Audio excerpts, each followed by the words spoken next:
Yo ho ho! What's going on, boys?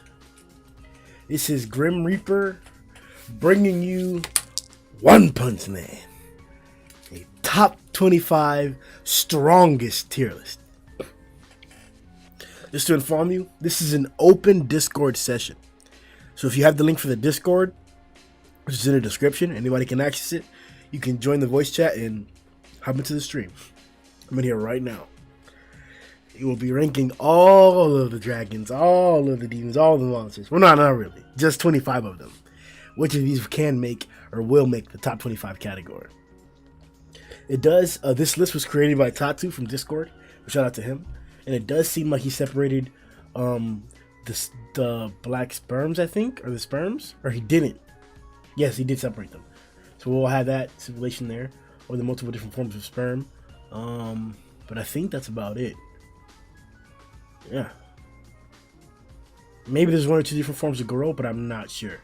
Whatever the case may be, because we're doing top 25 strongest characters, we're not going to be using multiple slots for the same character. We'll be taking their strongest form and their strongest instance as equivalents.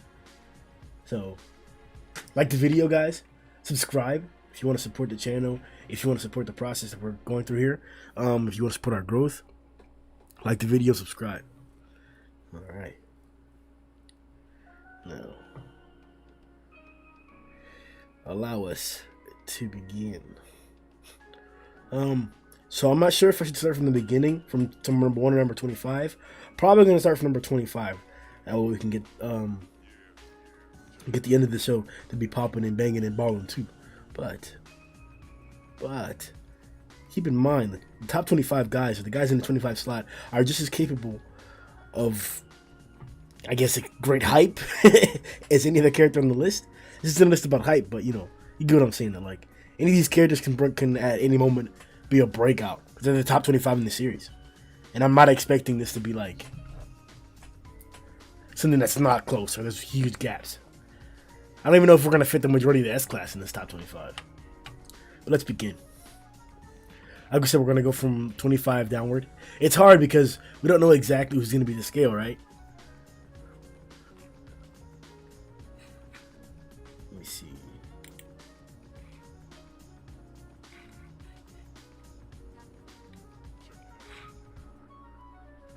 Okay.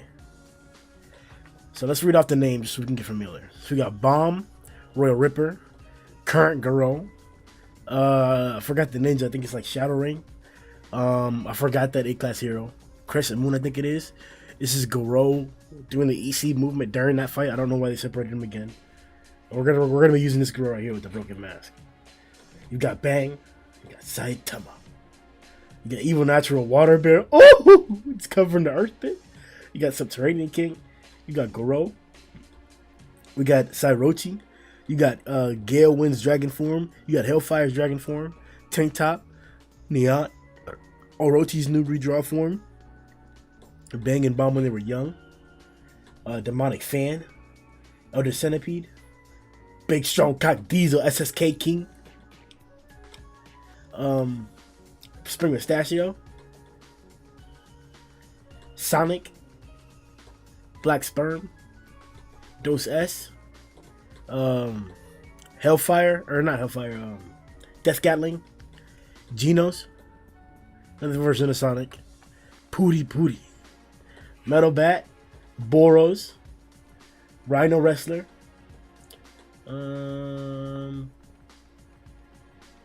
Subterranean King. Even Natural Water. Amai. Phoenix Man. Atomic. Orochi. This is G4, I believe. Looks like G4, yeah. Senior Centipede, Genos, Phoenix Man, this Dopey Bird form. Let's see here. Child Emperor, or Brave Giant, Pig God, Pure Blood, Boros released. Evil Eye, Metal Knight, Pooty again. Garou,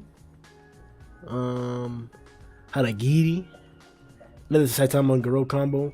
Iron Horn, I think is his name, or something Horn. Beefcake, another Bang, Tatsumaki, Carnage Kabuto,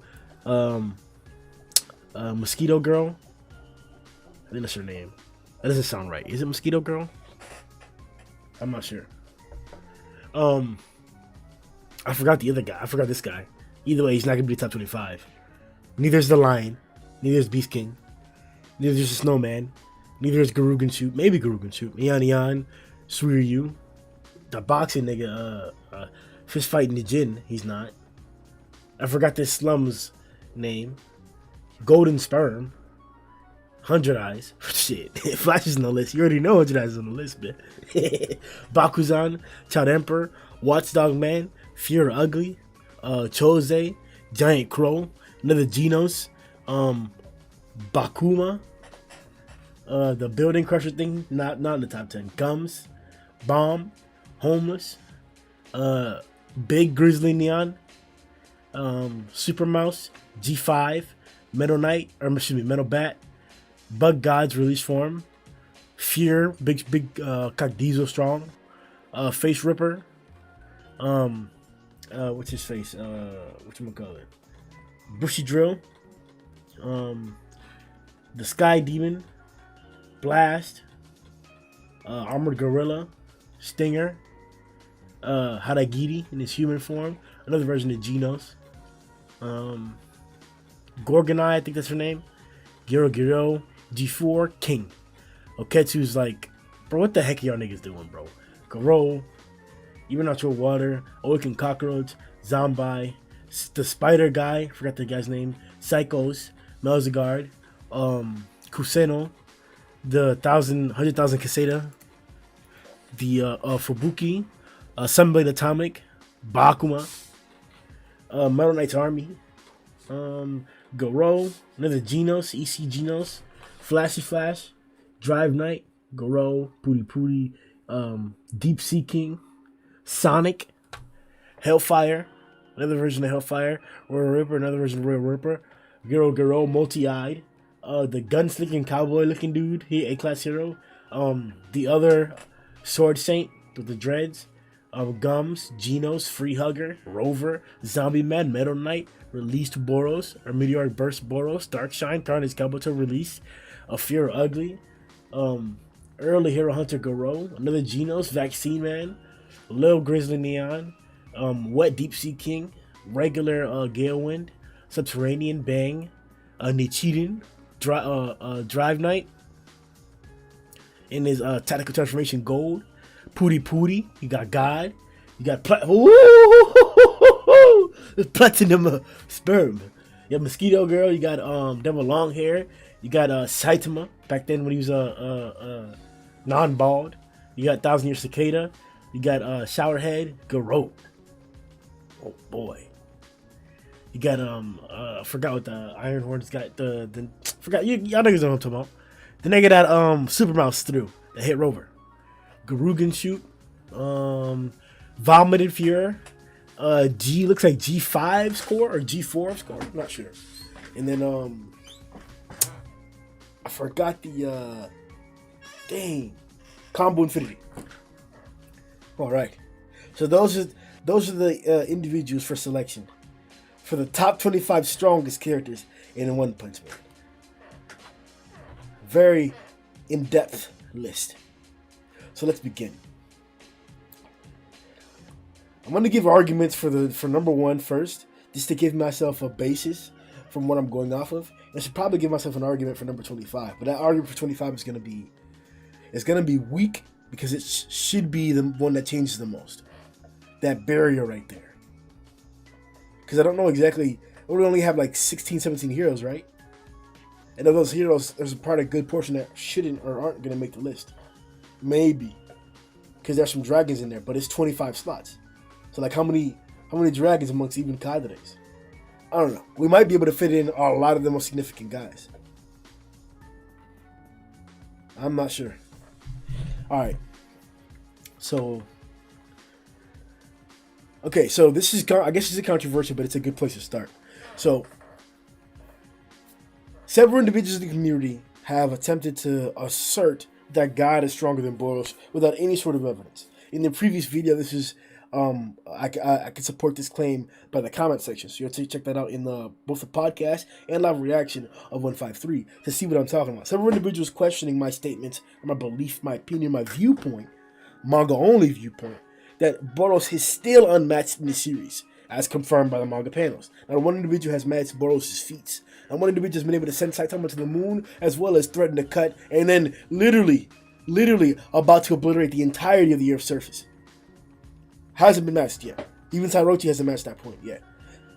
God giving dragon-like capabilities to Homeless Emperor is crazy. That means that he has to be above dragon as well. And if God giving Sairochi that power-up, maybe even that's the power-up's the reason why they were able to cut the Earth. Maybe it was that big, or maybe it was insignificant. We don't know.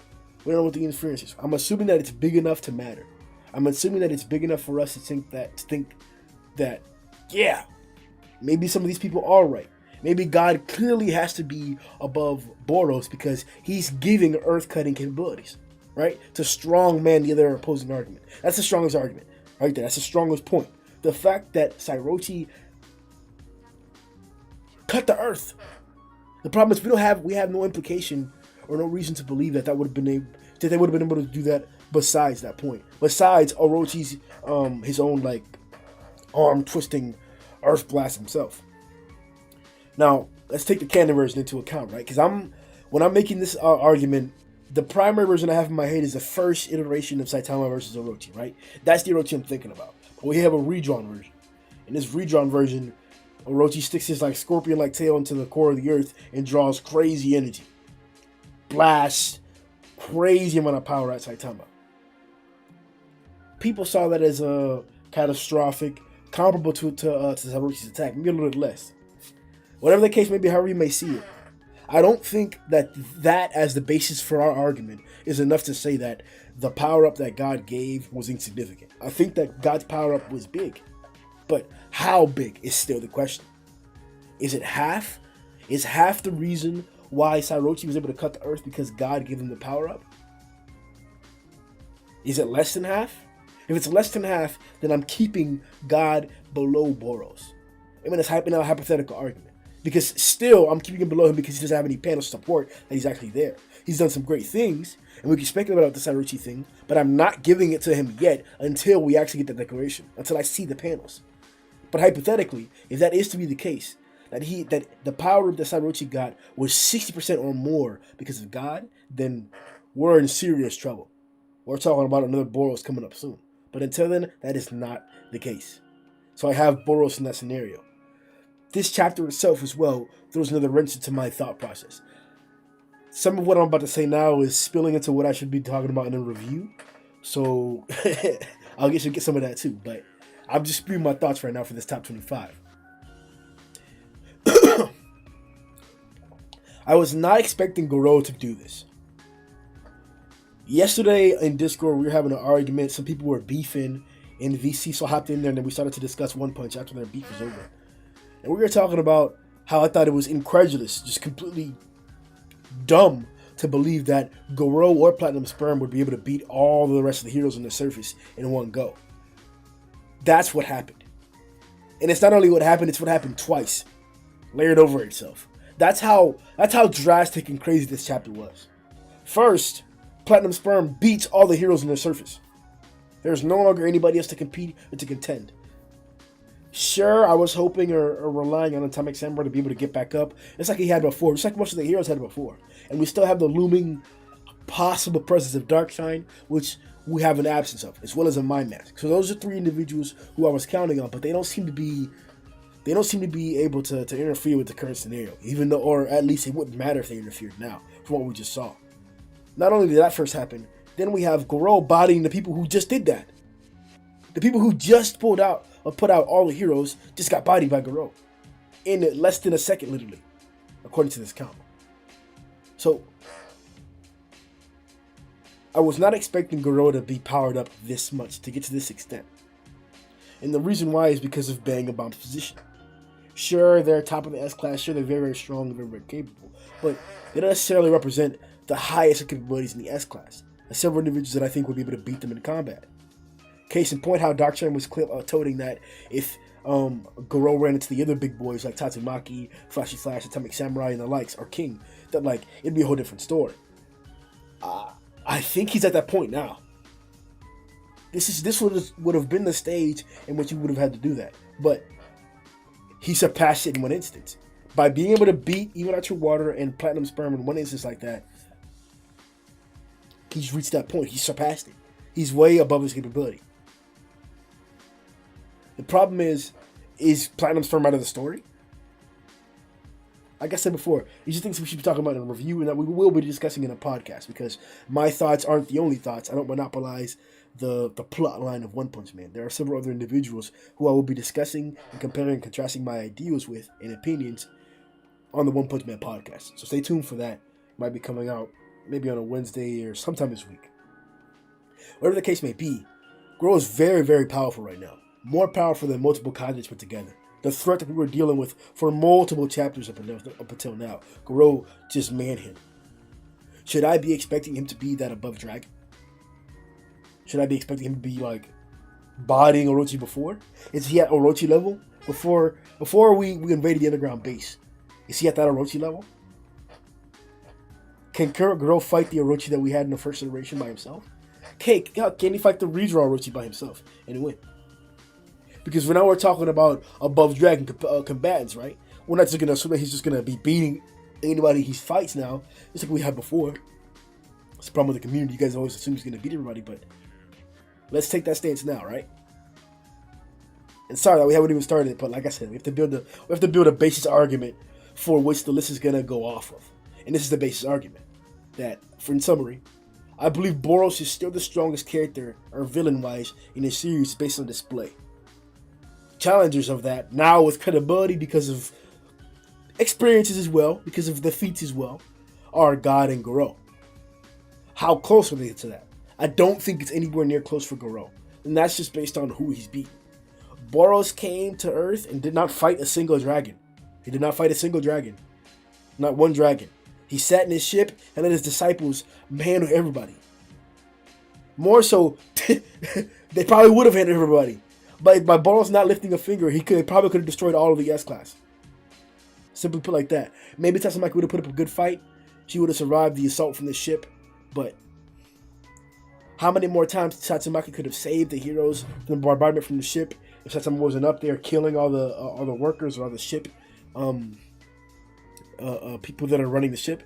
Who knows?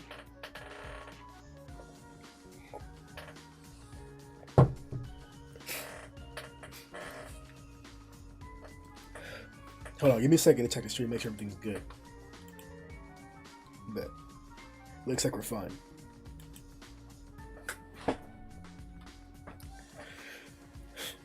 I will tune into the chat to check out your opinions on what I'm saying. Like I said, though, if you guys want to join the Discord and come into the voice chat to express your opinions verbally, that's fine too. It's an open stream. So that's the basis. That's the set argument. Boros, and then God. And then we're going to talk about Garou.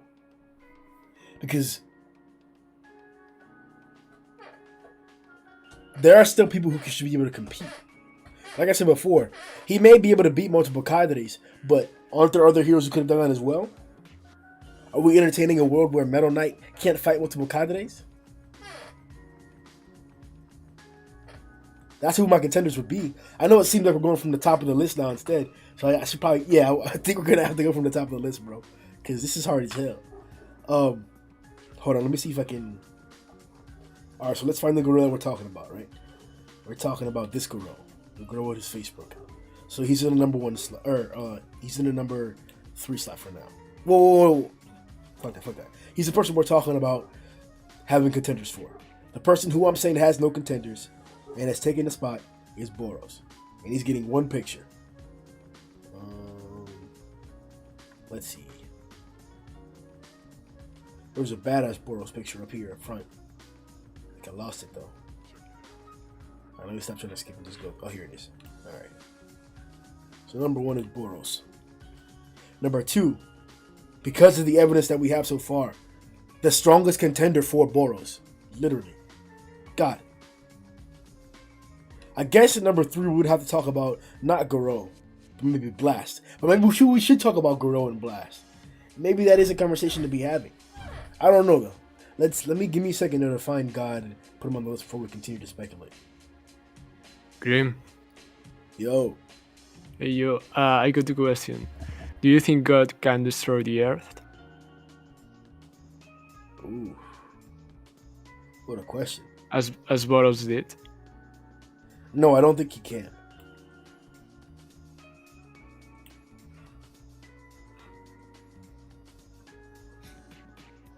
Alright.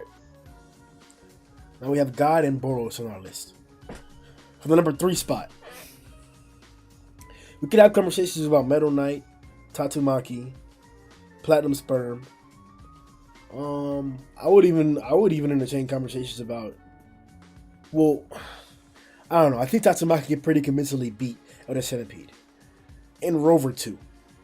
I don't really know what Rover could do to Tatsumaki. She's really, really capable. Really capable. That's almost a conversation to be having right now, Tatsumaki and Garou. Because it's not as clear as what you think. I'm not saying that a martial fighter can't present a strong challenge for Tatsumaki. I'm not saying that. Because you have the whole base argument for Seki fighters, right? You have Tatsumaki fights at a distance. You have her ability to manipulate objects at a distance. To throw huge attacks at a distance even.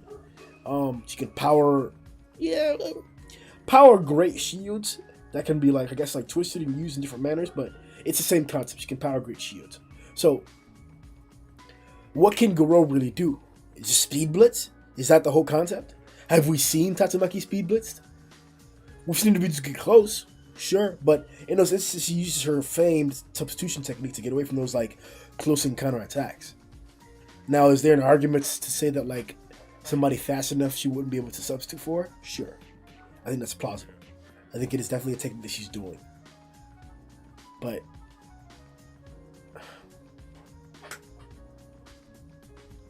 it's hard, bro, because I feel like Garou now has the speed feats to prove he's as fast as almost anybody out there. This is incredible. He was attacking and fighting as fast as Atomic and Flashy attack. Now, in that same instance, it could be said that even Natural Water was also fighting at that same speed as well because he was competing up against Garou. Even Natural Water wasn't just getting slammed; he was fighting back. He even attacked first. So, I don't know exactly how we're supposed to interpret that instance. Once again, I'll say it again. The person who was fighting Garou when he was going that fast was even Natural Water.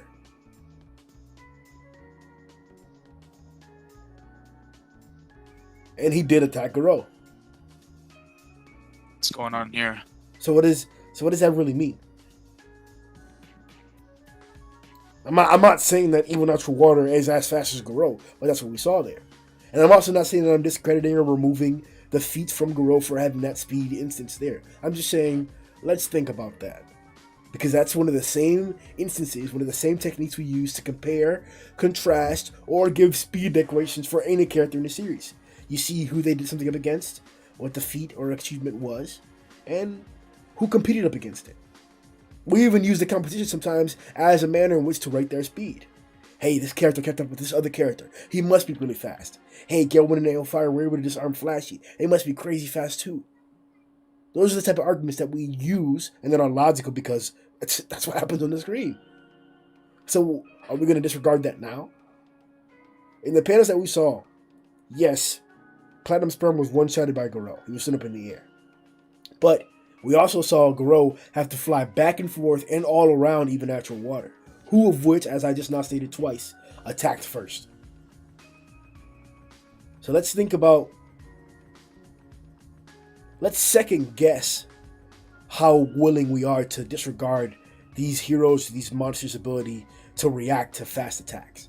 I'm not saying that Garou can't one-shot or blitz as he just did. He literally just proved he can blitz some of the fastest characters in the series. potent pace, platinum sperm. But this is a distance fighter who has flight and force fields and psychic powers. We've once had arguments about who is actually seriously faster than Flashy Flash, or excuse me, faster than Atomic. No trolling, no BS aside. Who is the fastest attacker? Atomic Samurai and Flashy Flash and Saitama are in the argument. Nobody attacks as fast as them. But in the other instance, nobody really is reacting as fast as psychic users are able to apply their powers. Tatsumaki is sitting down and she says she wants to lift the cup. It happens in an instant. What's the difference between that and an attack? It didn't take Tatsumaki a second. She didn't have to cross a distance in order to manipulate the Earth Cutter when she deflected it over her shoulder. It just happened. It just started to glow. So am I to assume that Tatsumaki can't react with the same speed to Garou's Speed Blitz? I don't believe that. What's going on, Sigmox? What's up? If you go to the King Seal and click the link, I'm doing a top 25 strongest live stream. Yeah, I'm looking at the video right now. It's just like really delayed, so. Oh, okay. Yeah, sorry about that. So right now we have just Boros and God ranked. Okay. And I'm discussing who should go next.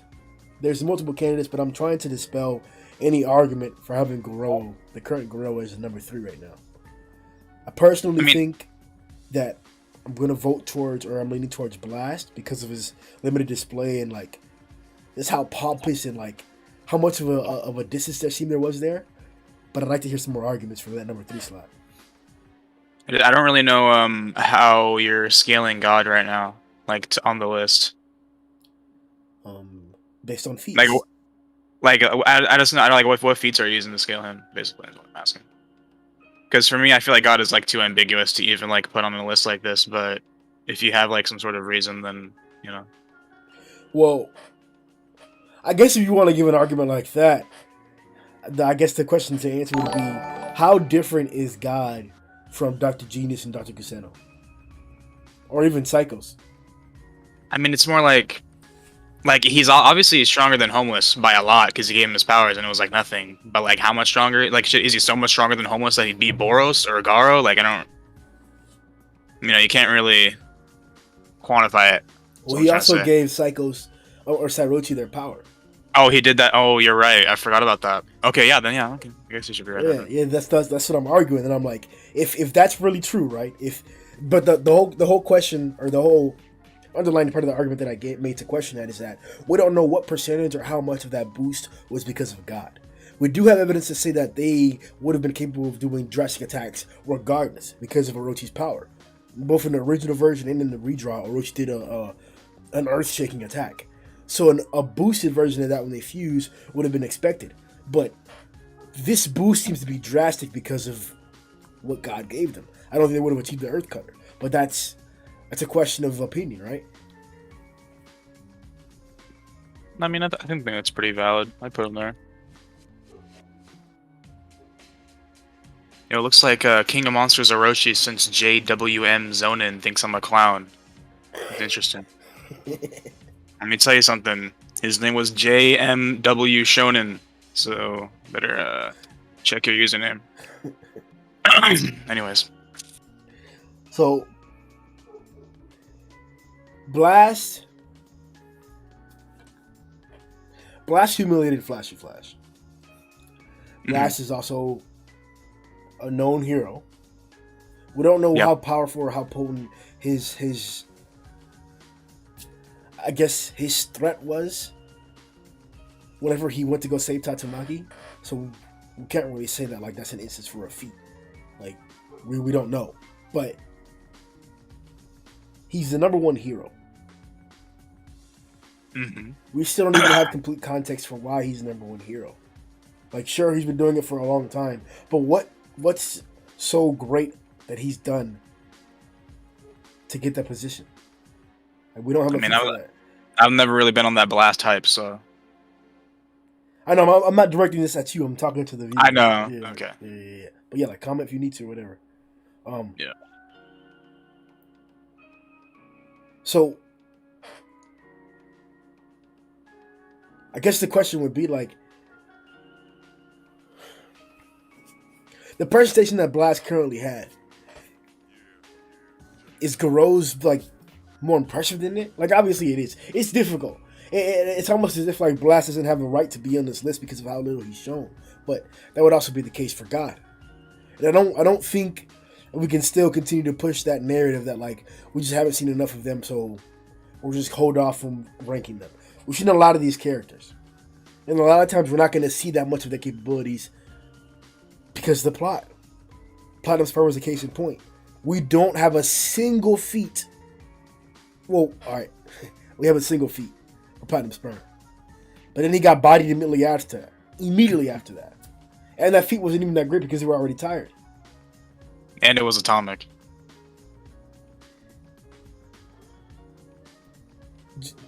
Where's security at? We're allowing clowns in this stream. What is? All right. JMW was right, man.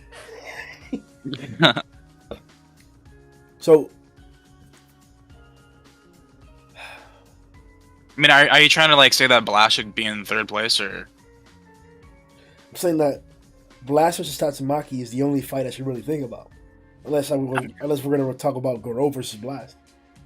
I mean, I would pretty much say the same thing as you did. Like Blast he hasn't shown better feats than Tatsumaki at all. So I would put like Tatsumaki at 3. Like he's kind of implied to be above Tatsumaki, but we don't really have like any evidence for that. It's kind of just like hints, or maybe like he probably should be, but you know.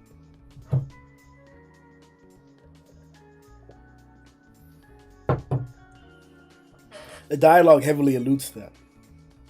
Yeah. But this list is based off of feats, and that was a long time ago. Let me ask you a question. You think Tatsumaki's stronger than Blast? I mean, I think based on feats, Tatsumaki's stronger, but based on the narrative, Blast is probably stronger. That's what I'd say. So whichever one you're gonna like prioritize is whichever one is stronger. All right, let me ask you this: based on the narrative, who's stronger, God or Boros? Probably God. Same.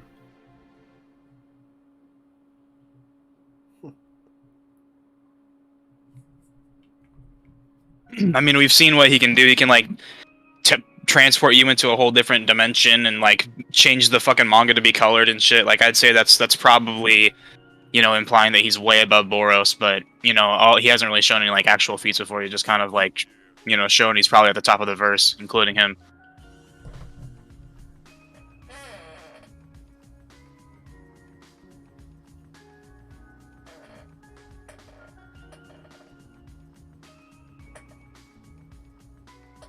I don't really think scaling characters off the narrative is that good of an idea, though.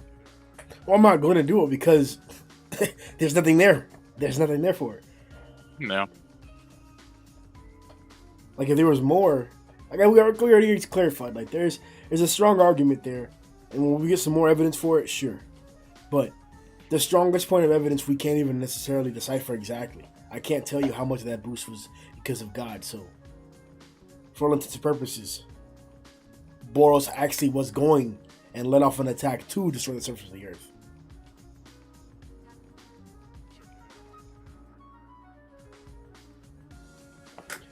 I think I'll be back. I'm gonna check my laundry. Hi, baby girl. And I don't even think Metal Knight is registered as a threat compared to Blast. And they're not even in the same category. Even with his entire army of robots. Nah, he is not. What do you mean, no, he's not? Hey, have you read the webcomic? No, I don't. Okay.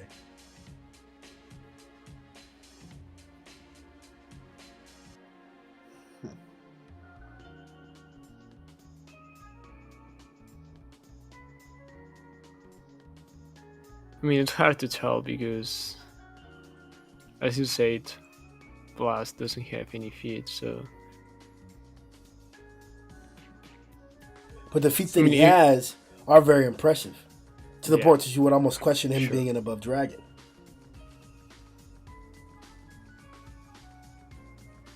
And then I the mean, dialogue for me, alludes to his that. number. For me, he's 3, but of course we have to consider all the feats and all that. So Yeah, we can't disregard an actual feat shown instance because of a statement, a vague statement at that we're alluding stuff from. There has to be some type of base standard for what's acceptable and what's not acceptable, for what has to be submitted and what can't be submitted. And if we have a feat compared to a statement, the feat is what we have to go with. Especially in a series where statements are either proven wrong or shown to have changed over time. I'm not implying that I believe that Tatsumaki's stronger than Blast. I'm just saying that she's shown a lot more than Blast has. And maybe that's just it. Blast hasn't gotten a chance to show anything, but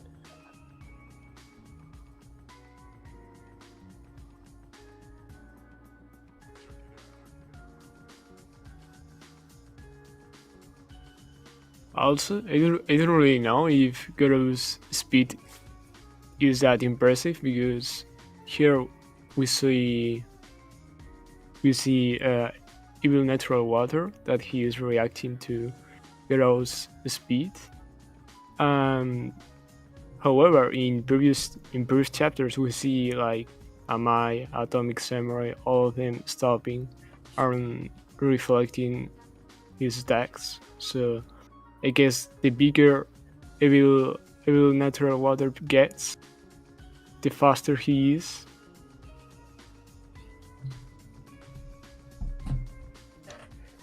maybe.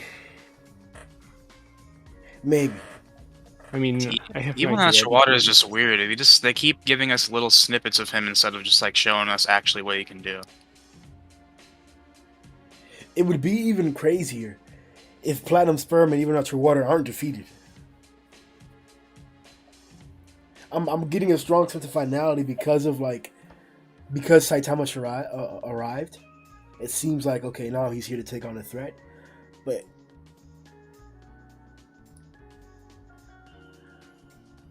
it was just so sudden. Like last chapter, it really did not seem like they were all about to get clapped like this. It really seemed like the monsters were about to make their final stand. Yeah, but their final stand got completely derailed. Like, I mean, I guess like who was gonna fight them anyways, though? Like from the heroes, I don't really know who would have been able to stand a chance though. Yeah. So it kind of makes sense that Garou came in. It's true. The heroes did need something to be able to fight back.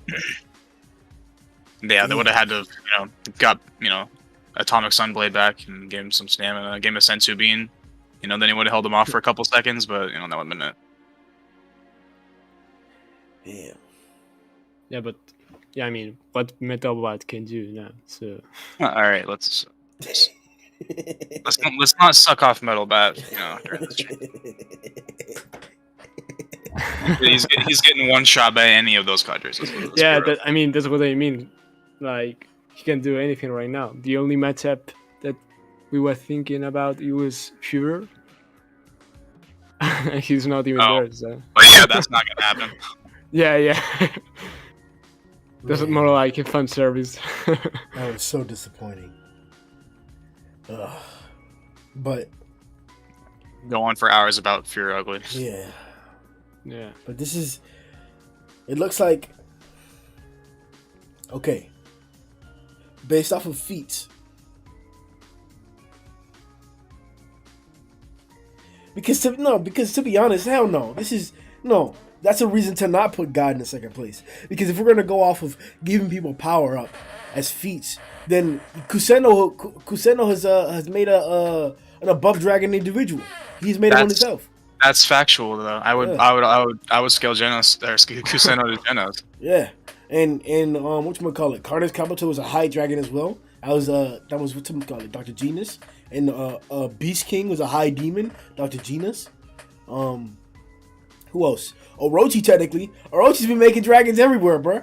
All from him, just giving out power like that. Well, but Orochi does scale to Ben though. Agreed.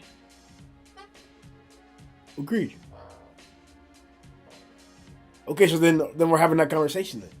So then God right now is scaling to Orochi, not Boros, because he gave some power-ups. This whole like stronger than Boros shit is based on webcomic beliefs. It has to be that. Webcomic readers are forcing that push. I'm gonna tell you right now, it's not.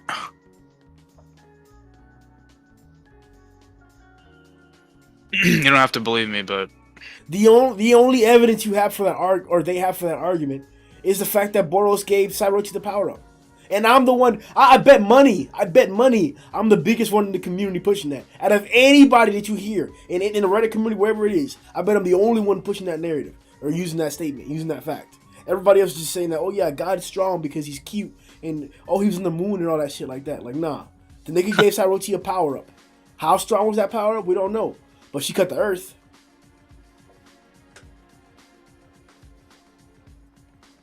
Killed homeless from wherever he is. We don't even know what that is. I'm assuming that that's by removing the power, by removing this gift, he killed him. Like in order to receive this gift, you're exchanging your life force, something like that. Whatever the case may be. Homeless. I mean, the way he said like your powers and your life are both forfeit. It seems like he gave him his life too. So like he seems like an actual god just to me, where he just like creates life too, along with giving people powers. No, I don't. Because it wouldn't be forfeit if you didn't originally give it to him in the first place, unless the translations are off or something. No, that's not the concept I get from forfeit. Forfeit is just to yield, to give up, to and especially the concept of using it to like, when you're giving to something to somebody, to forfeit something to somebody, then yeah, I don't necessarily believe or think that the context has to be that like they gave it to you previously. It's just that you've lost, so you're gonna give this to them. I mean, it's not that relevant anyways. So.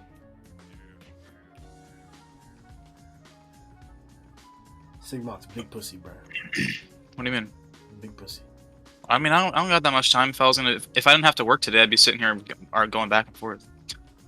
I mean, bro, we're gonna be here for a while because, not. I gotta leave in like 10 minutes. Oh shit. Yeah. Either way. Or less. We're only at number 2. Well, number 3 barely. Not even. I'm gonna go with Blast and then Tatsumaki. I'm gonna go with SSK. I'm gonna go with SSK. Oh, you forgot about King? Oh, that's not. Oh, shit. I'm about to move everyone down a spot. You already know. Whole list, bitch. And then I'm gonna go Blast. Yeah, we'll go Blast after that. Because I got hopes and I got belief in Tatsumaki. But that dialogue, even when she was thinking about Blast. Where the fuck is Blast? There he is.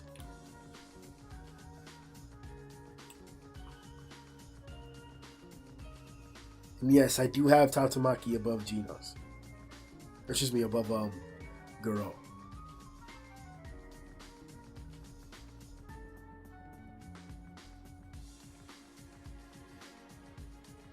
I mean, do y'all think she's blitzing? Or that he's blitzing? I don't know.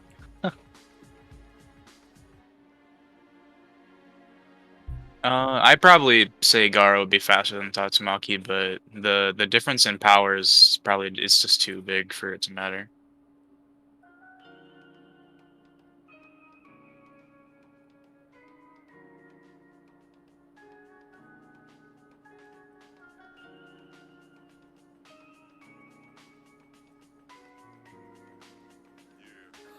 I don't want to put Garou next, man. Genos? Let's have a conversation, bro.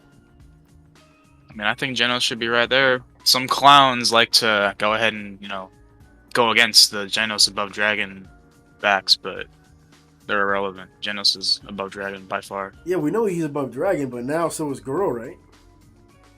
Just look in the chat in about 30 seconds. There's gonna be a whole posse of people against that notion. Oh, I believe that, and we'll use those arguments to see some different viewpoints. But for right now, Do you think that Genos could have done what Garou did, or is that just a different way of fighting? I mean, Genos isn't like a run around and attack a bunch of times. He'd probably just like one He shot. literally does that. That's like literally how not Genos fights. with like that the form that he's in though. It's like all of his attacks are like fire, like blasts and shit. They're not like punches. So he'd probably just. I think he'd just one shot all of them at the same time.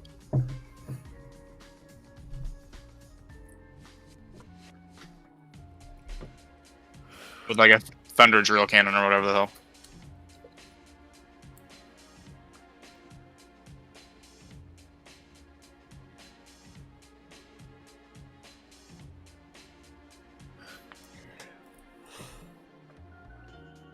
I guess it's too late for that Genos Garou rematch. But He's gonna fight with no arms and legs. It's gonna be crazy. but Spring Mustachio's out here, not doing anything. Might be time. let me ask you a question. You think Garou could have tanked the Earth Cutter? No. But he would have got one shot. You think Boros could have tanked the Earth Cutter? No, probably not. Why not? He could get matched it with an attack, but if he just like sat there and just like tried to stand there and tank the attack, it'd probably just vaporize him. Because like even after he did the Clapping Star, he was like completely destroyed by it. And since it's like a feat of him like producing energy, I wouldn't say that his like body is actually that durable. Like if he's just like punching and then causing that amount of damage, then yeah, I'd be like, okay, his durability is at that level. But since he's not, probably say it's a lot lower than his attack potency.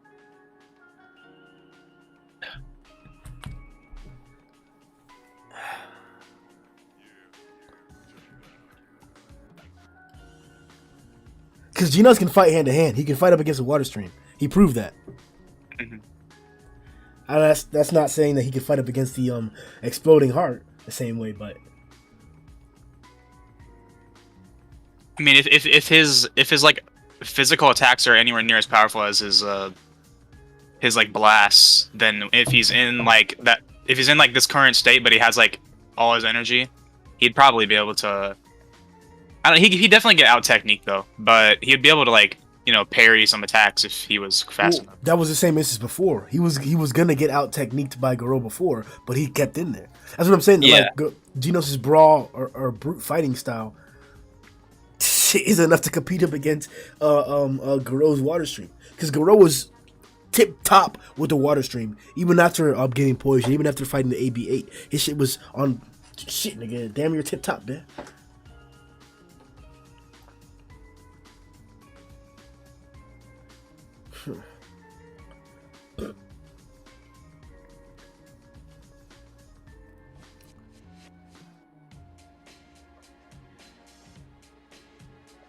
The problem is, fuck.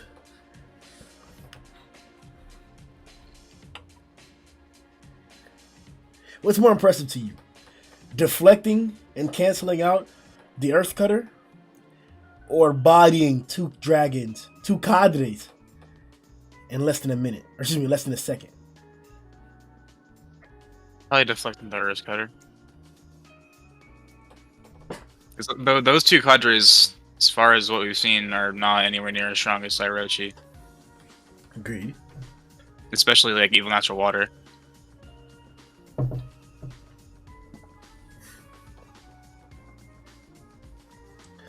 Damn, bro. I'm really about to put whatchamacallit, Earth Cutter Genos above current Garou. Yeah. I mean, I'd say that's facts. I mean, it's not like he didn't deflect and then cancel, or cancel and then deflect the Earth Cutter, man. That's what happened.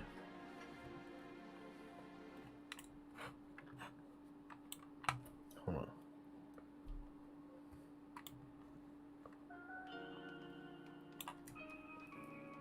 And then what? We'd probably put like Platinum Sperm right behind Genos. Or I mean Garou. Yeah, right behind Garou.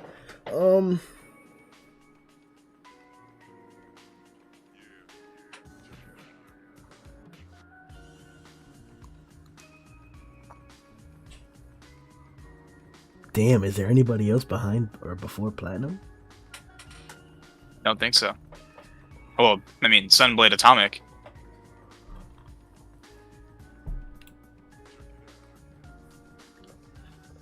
In my opinion, some clowns like to say that Golden Sperm is above Sunblade Atomic and shit like that. It's like, shut up, everyone. That's not the case. But we can't. We're not doing any potential in this shit, bro. We're talking about what they did. I mean, we saw what they did. Atomic cut his arm off, and then that was it. He couldn't do shit. Pretty sure the same thing would happen to Platinum Sperm. So, like, what's the difference? 54 trillion? Or like 34 trillion? That's like, what, 20% stronger? I don't know. Like, whatever.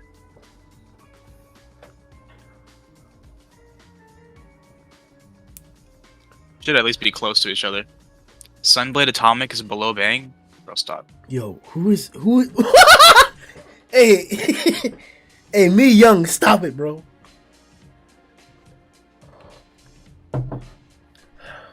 Oh shit! All right, I gotta go. Alright, baby girl.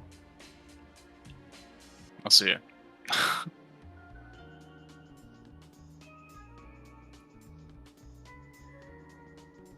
See, you get...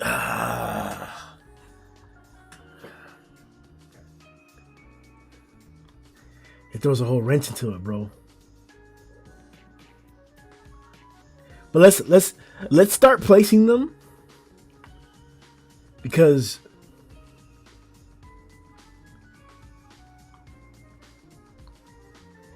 we're gonna be able to rearrange them regardless once we have them all 25 on there. But just getting to the 25 is difficult as fuck.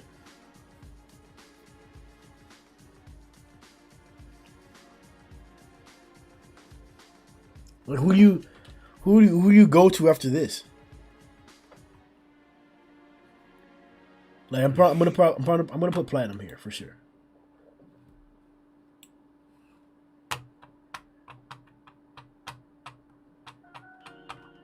But I'm also gonna put an EC up here pretty soon too. Oh, we've been out your water, bro. Whew. That boy's a problem. Oh, boy's a problem, bro.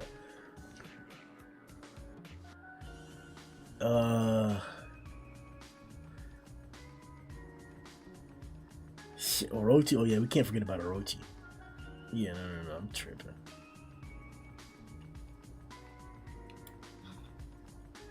Yeah, I'm tripping.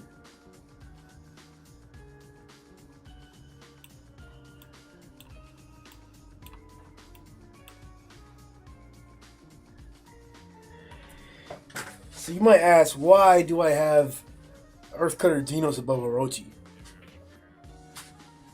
It's because he has the Earth Cutter. He can deflect the Earth Cutting attack. Orochi can't send that. But Orochi is also a very, very capable fighter. We saw him compete with Saitama. Not really, no. Saitama was sitting there playing around. That's what I'm saying. I keep thinking about the first version. No, bro, I'm not ashamed to do this. Geno's shown in canon what he has, bro.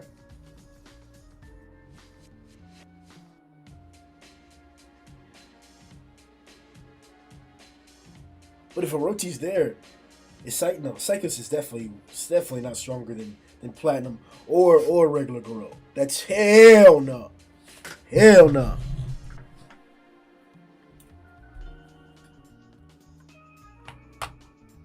Do you think Orochi can do all Garou did against the Gators as fast as him? I think he could beat all the Cadres. Maybe not as fast as him, but yeah. Like. Because I mean, this is the conversation now. This is the nice conversation now, because now we're talking about the whole Orochi versus Black Sperm back in the day. How real of a threat was that? it's because I have no idea where to put Garou. Like, I feel like he can be can be in at 5 personally, but I think that you might, all of you, value like energy and blasting things too much. Maybe Garou is as strong as maybe Tatsumaki, but he doesn't have to necessarily to blast the earth away or do an earth cutter. Maybe he's physically stronger, but he cannot do like things as Orochi did, or do you know what I mean? Yeah, I get what you're saying, and I clearly understand that, because I'm not expecting Tatsumaki to have durability as strong as Darkseid, for example, which we saw Garou get through. But I'm saying, how strong do you need to be to survive an Earth Cutter? To stop an Earth Cutter? Do you think Garou with his bare hands could deflect an Earth Cutter? Because Tatsumaki can do that with her powers. That's where it comes. Say again? So it all comes who hits harder.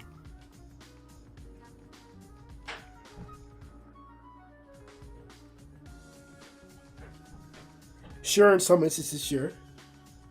But I don't think this is that instance. Like, we're talking about somebody with the diversity and the variety of capabilities as Tatsumaki. Tatsumaki can not only fly, as we mentioned before, she can put up force fields, she can use substitutions. She's pretty fast herself. Like, and there's more in I think it's like Tatsumaki's Day Off. We'll see a panel of her just taking off, damn near looking as fast as Slashy Slash. She's very, very fast. So, like, again, I get what you're saying, and I will take that into account for the rest of the list. That, like, just because somebody can't throw a beam attack doesn't mean that their physical fighting style isn't just strong. I agree with that. Mm-hmm. I agree with that. But then I have to ask the question again. Do you think that even Natural Water and Platinum Sperm could have tanked Genos' drill cannon? The one that deflected the Earth Cutter? No, they can't. They can't. There it is right there. But they don't have to tank it. I feel like, imagine that they can avoid that and then somehow they can fight Genos and win, because he cannot do that twice. Who's stronger there? He can do it twice. He did it multiple times. And let's entertain that. Let's pretend that he does miss. Yeah, sure. That's right. Yeah. Let's pretend that, like, they are able to avoid it. Are we gonna then go to an example to where now inevitably they lose, or Genos loses to their fighting style because it just punch harder? We've seen Genos fight literally with no limbs. He's fighting dragons with no limbs. He's still killing dragons. Blacksburg even made a joke about, oh, hey, you killed a few thousand of my dragons. I only have so many trillion more. And he had no arms. So imagine Genos with all 4 arms. And an Earth Cutter level attack in the drill cannon. I don't think he's just going to be defenseless. Even up against a guy like Platinum Sperm.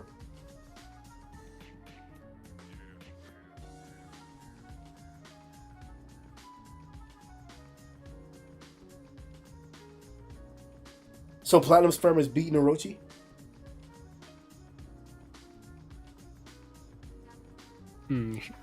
He should not, based on this story.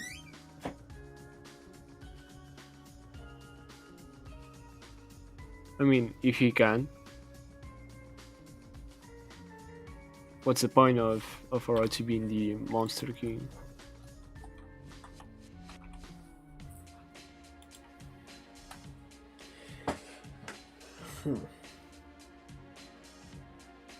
Well, that's why he challenged him, right?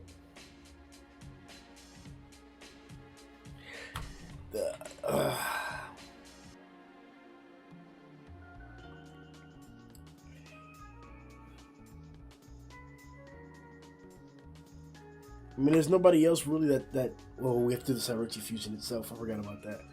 I keep missing these. Okay, so you got King there, and you got. I guess you gotta put it back there. And move everybody down one.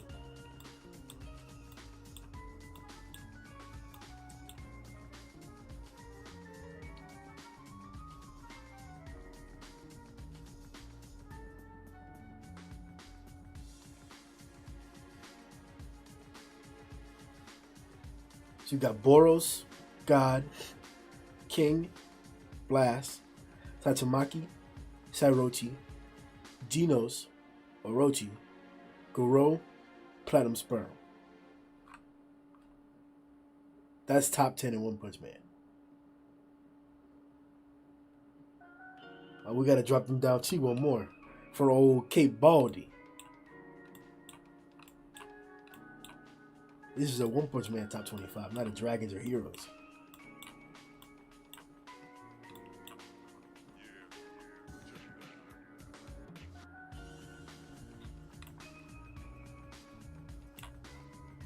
There you go. Damn! Platinum Sperm not even top 10, bitch! That nigga not even top 10, bitch! Look at it! Look at it! Look at it!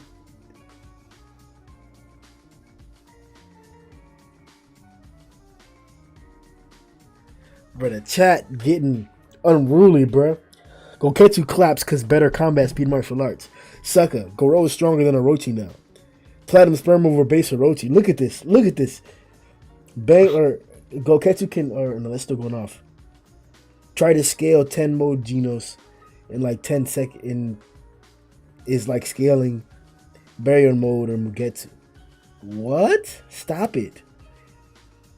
Stop the cap.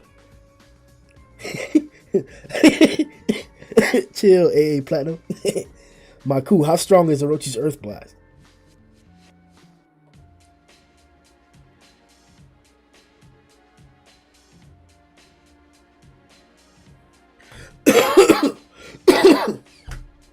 Alright, so the list is definitely speculative, but the top 10 was always going to be extremely controversial, regardless of who made the list. Even if Murata made the list, it would be controversial. His top 10 would be like, nigga, what? Stop it.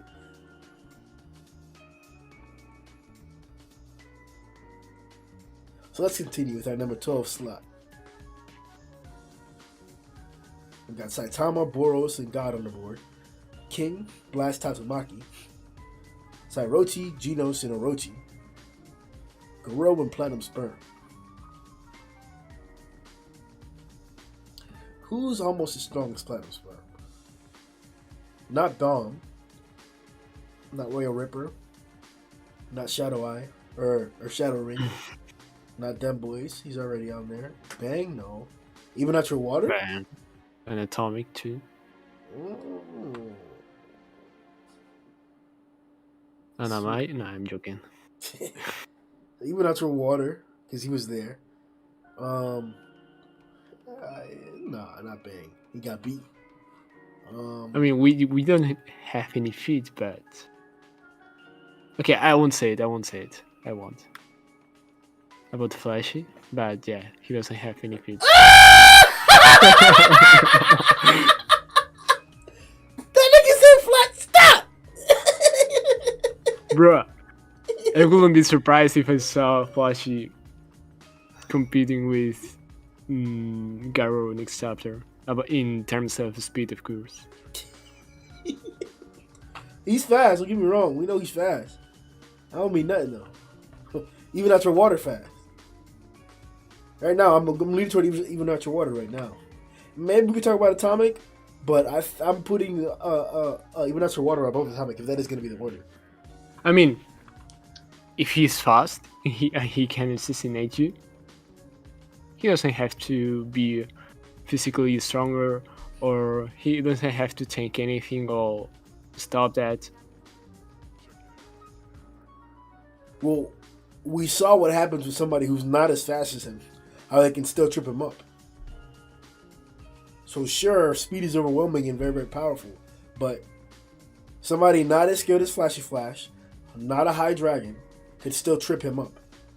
So imagine somebody who is as fast as him, who is more skilled than him. What would happen to Flashy? That's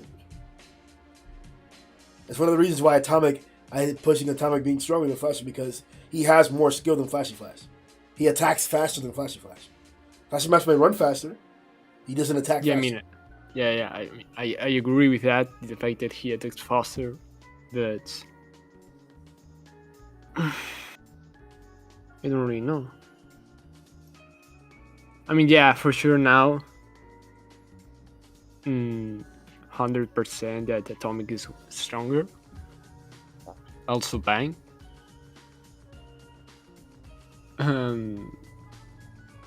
Okay, what the hell is that character?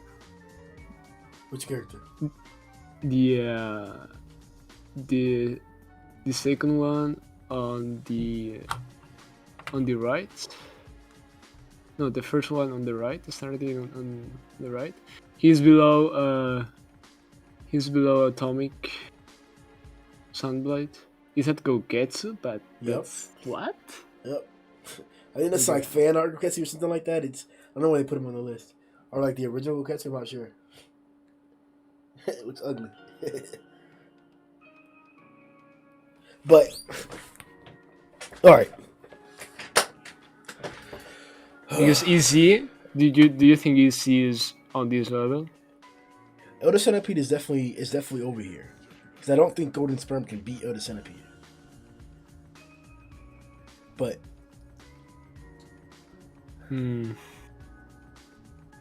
see, here's the thing. Garou beats Bang and Bomb using the Roaring Orifice. Or the Sky Orifice. And this is the attack that like they were able to fight up against. But immediately after he bodies 2 Cadres. So what am I supposed to believe? That Bang and Bomb are on the level of those 2 Cadres? That Bang and Bomb was as strong as Platinum Sperm was? Because if that's the case, then yes, Atomic cutting Golden Sperm's arm off. Okay, yeah, that makes sense. That means he would have probably killed him easily if he would have been at full health or full energy. But the case that we have right now is that Platinum Sperm, Elder Centipede, shit.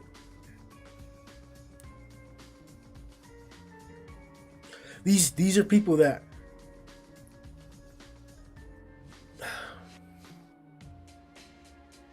how to put this? I don't know how to rank Bang properly. If Garou was able to beat these 2 dragons, like Platinum Sperm and Intellectual Water, like nothing immediately after. Because before I was saying that Elder Centipede was still stronger than Garou because the attack that Garou managed to pull off up against Bang and Bomb failed to defeat Elder Centipede. It didn't harm him. He overcame it. So I was saying, okay, now if Garou, who just learned that technique, just did it successfully for the first time, does that to Elder Centipede, he'll be strong, but it also will fail. Now he beat 2 Cadres. Am I to claim that these 2 Cadres are weaker than Elder Centipede? I don't believe that.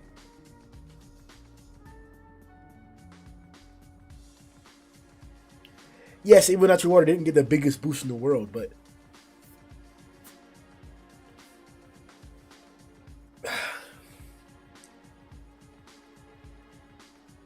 it makes me want to push the Evil Natural Water train.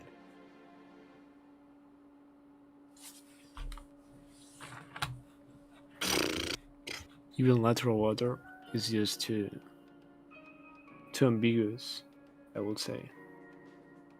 Because here you see that he can react to Garou's speed. But in the previous chapters, you also see him just like being stopped by way weaker characters. So who, Darkshine? No, I mean, of course, Darkshine can't react against even natural water's attacks, but he can tank it. But I was talking about, for example, Amai or Atomic Samurai. They were somewhat stopping him. Okay, you can say that he is not as strong in that moment as he is now. Yeah, like for sure, because Yeah, he got a it lot was of water. it was implied also that when we had the panel where we see even natural water like being half of the earth, like the bigger he gets, the stronger and faster he is, I guess. Yes, and then we got a comment saying that he got bigger when he returned to the surface from beyond the Yes. Yeah, so he was definitely different and stronger. The question is, how much does his size make his jet attack stronger, faster? Because I get what you're saying, because it's not only just Dark Shine and a Might Mask and Atomic Samurai. If you remember, when Even Natural Water first came out, Aeon, Bushido, and Kamatachi were first dealing with Even Natural Water. They were the ones that were first running away and dealing with his abilities. So maybe that's proof and evidence of the difference in scale. How like he was at first threatening A class, and now he's threatening guys like Garou and fighting back up against guys like Garou. Sure. I think that would be an argument to support Even Natural Water was genuinely fighting Garou. Let me look at this panel again. I mean, I will personally say he is High Dragon.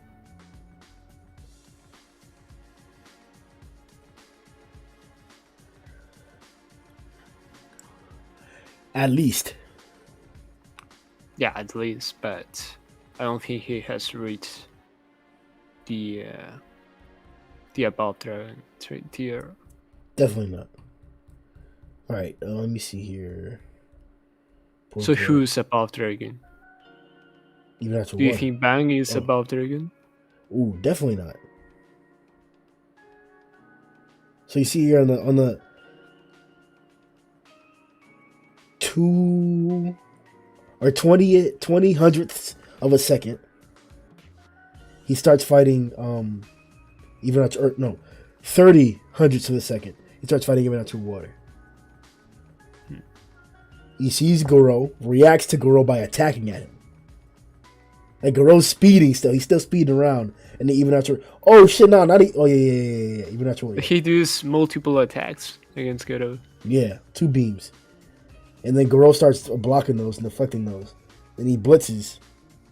Yeah, and then when he blitzes, yeah.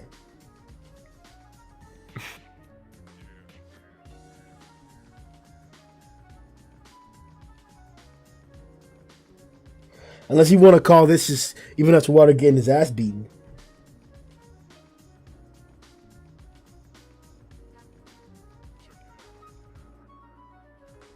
Yeah, maybe we are giving too much credit to that.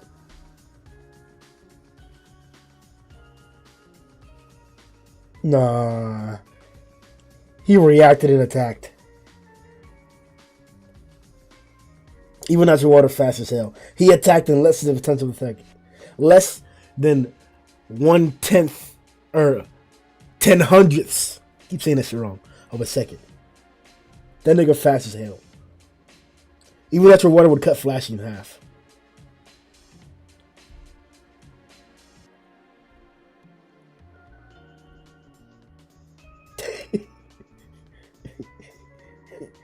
King was clueless, man. Alright. So yeah, after even checking it out again, yeah, I'm gonna reassert the claim that Even Natural Water is fast as fuck.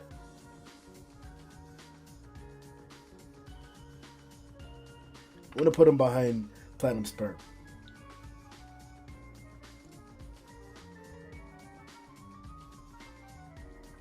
Well, he's more like Atomic. He attacks fast, but he's not like the speed is not a feat. I would say. How can you say that when we literally just saw a page where he attacked one of the fast? Yeah, he attacked, but he didn't sit there and take a hit. He attacked. He saw Garou. Matter of fact, Garou looked at him. He looked at Garou and attacked him. In 0.010 of a second. But that's, I would say that is attack speed. Repeat that It's again. not being fast, I would say. I mean, yeah, it's fast, but it's not about like it's not mobility, you know. Oh, so this is why y'all niggas downplay Atomic, because he's not flying around that fast. He's not fast. Fuck out of here. He attacked. Bro, what more do we have to? We saw him. There's 3 pages of it. He saw Garou look at Even Natural Water. Even Natural Water looks back at Garou and then lets off 2 beams. Like, what more? How clear can it get? And they're moving at 1/10 of a hundredth or 0.10 of a second. That was a time, bro. I'm not making it up, bro. It's there. Even Natural Water fast as fuck. I mean, it's just I view that like it's different to me because to me it feels like Atomic Samurai where he has crazy reactions and he has attack speed like it's way too fast, but he doesn't have any like mobility, I would say. Even Natural Water. So that's why you wouldn't put him behind Platinum Sperm?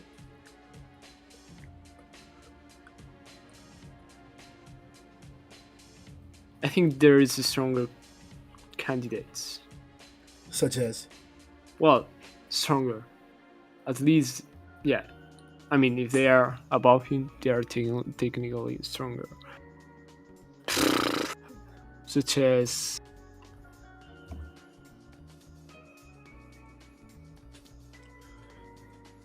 Okay.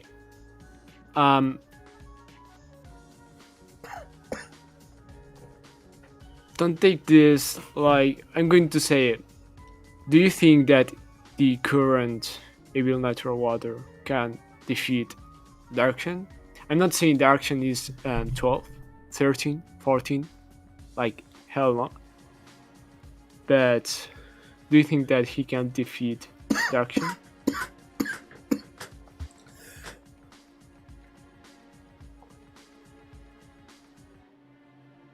Now, yes.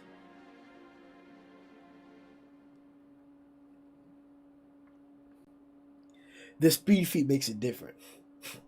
The problem is that... Okay, so you know how you were talking about before, how like, you know, big beam attacks doesn't mean that like somebody else can compete, right? Like a martial arts skill can compete. It's still pretty strong too. Just as strong, but just different. So I think that Black Sperm's Trillion Tsunami attack, that's very, very strong. But it just wasn't the right attack up against Darkshine.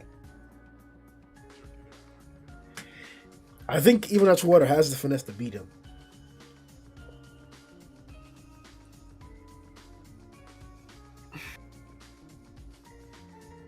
He sure as hell has the speed.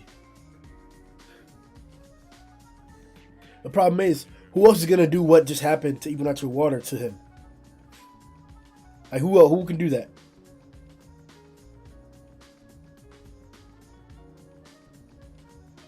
Atomic can't cut water, as we saw.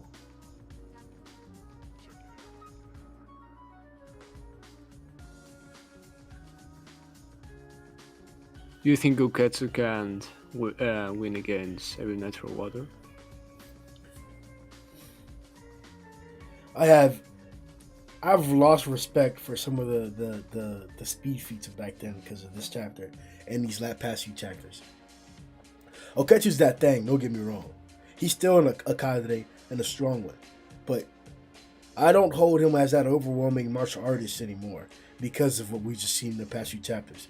Especially with Bang and Bomb's appearance. We just got to see them let loose. And sure, we still have that argument about how like Goketsu didn't get to really show off his stuff. He's being casual. And when he was being casual, he monopolized and fed up against Bakuzan. And that's a dragon. Sure. And that's some of the feats that we're seeing now. A dragon just bodying other dragons. Sure. But it happened with nowhere near the same potency. Bakuzan doesn't hold a candle to half these guys here. I honestly wouldn't put it past Bakuzan to be, or Ian to be able to hold off Bakuzan for a good ass time period in a fight. I mean, also because Gogetsu's speed was shown to us in the series perspective, so you cannot really compare like the speeds right now, speed fields. Okay.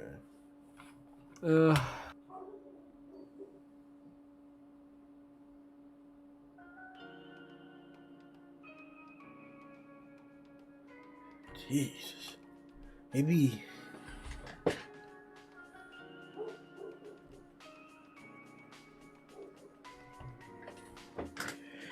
Maybe.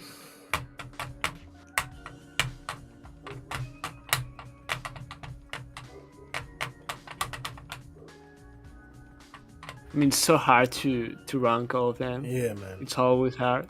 Like I'm more like a fan of tournaments because it's easier. Yeah, it's Like 1v1. it's a yeah. For me, the fact of making a list is always like I think it's too much because back then I thought that there's people who can beat others and they can also be defeated by maybe other matchups. Like for me back then, Flashy Flash could beat Atomic Samurai, but he couldn't beat Dractions because he doesn't have the power, the technique in order to caught Darkshin. But Atomic Samurais, he could beat Darkshin.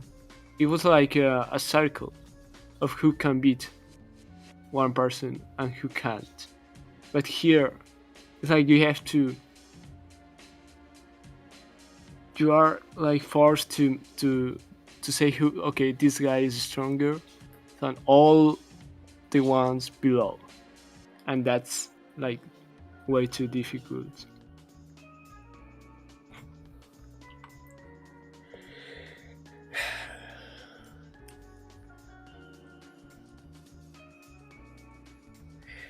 Yeah.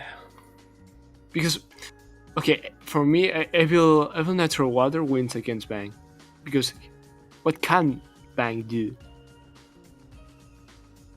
That's true. I agree with that. Uh-huh.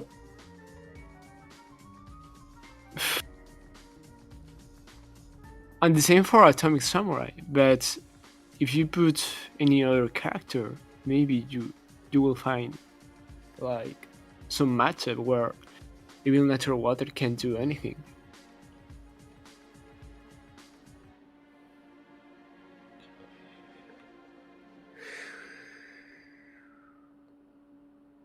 See, this is difficult because you got Vomited too now, and Vomited was able to melt blades, and you have Rover who tanked the previous whatchamacallit attack, and then you have Rover was tamed by individuals who weren't as strong as current Garou.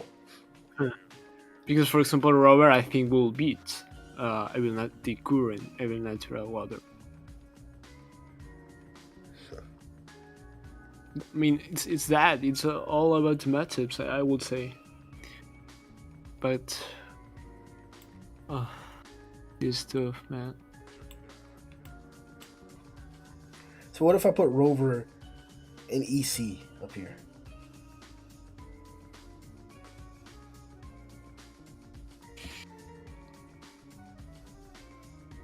Would that be wrong?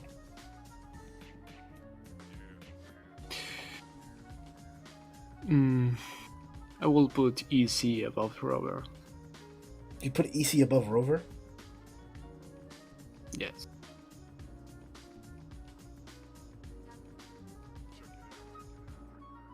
Because because also Bang, do you think that Bang was going to go full power all out against EC and do nothing? And do nothing, you think? So he will be defeated by EC, you think? without a doubt. I think if Bang and Bomb together decided to fight all out, they'd be defeated by EC.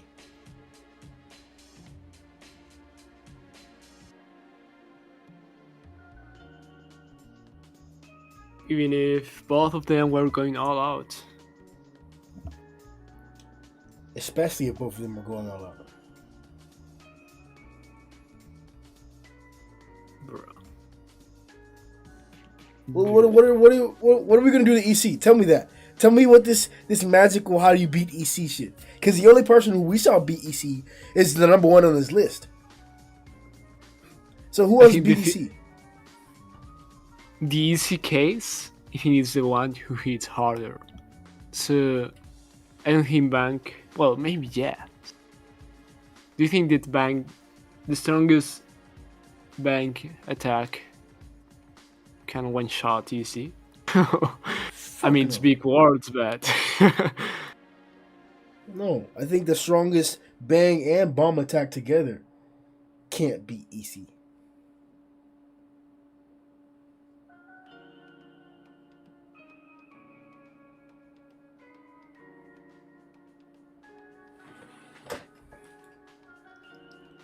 See, in the community it says,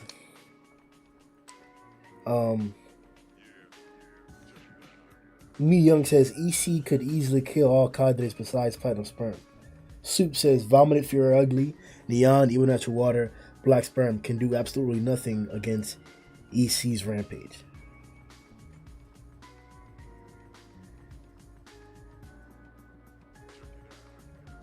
Mordure says, Amai Joyce. Wait, where does kind rank in all of this? I left for a while. You mean King? Big strong, man. Oh yeah, he did say King. King is ranked number 4. Bang with Awakening, with shots EC. Juan Pace Flashy still beats Current Atomic. You're smoking that loud, bro.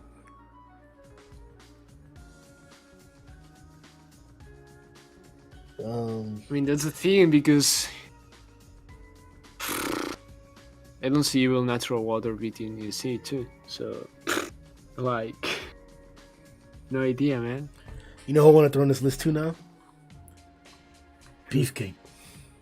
Beefcake.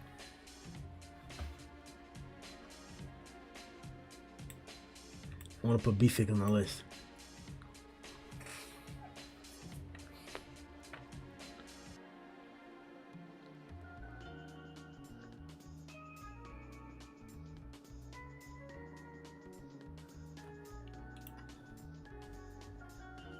He was like 50 meters tall. He was crazy, bro. He was taller, right? How tall was he? Let me reread it right now. Because at first I thought like he was like the strongest dragon. Mm-hmm. Because he was so tall and had like that massive destruction. But then I read, I don't know if it was in the wiki. I don't know, but he was not even one. He was like 50 meters tall, and actually I think Orochi is even taller. Orochi taller than Beefcake? No, he was 80, I think. Okay, let me check. How tall is he? What chapter is he? Oh wait, what? Well, he's hundreds, isn't it? What chapter does it say he comes in? Here he says here to 270 meters. Yeah.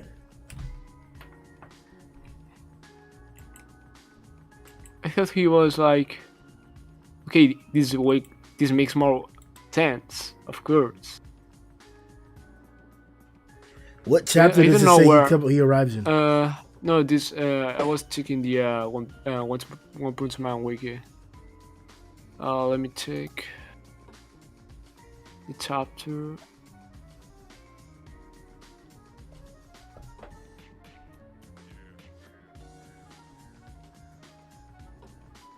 Chapter 3? Chapter 3? Okay. He drinks the liquid, starts busting through the building. Yikes, it's a little too effective. He's huge. Yeah, but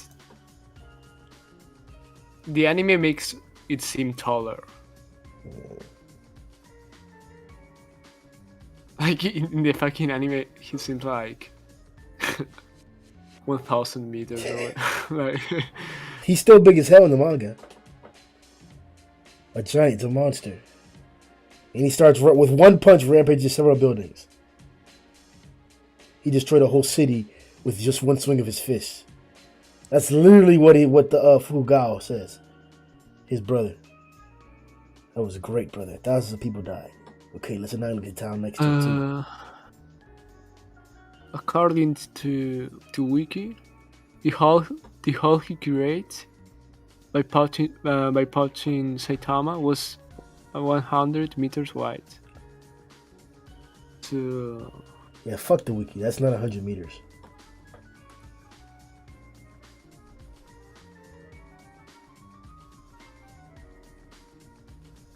Because first he swipes at Saitama, and Saitama lands and there's a crater there because of the swipe.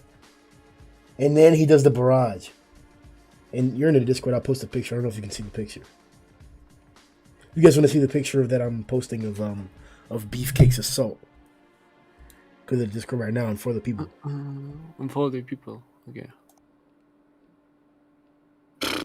I mean, he's almost 300 meters tall. Yeah. And that's like 300. No, that's like 215 meters wide, at least.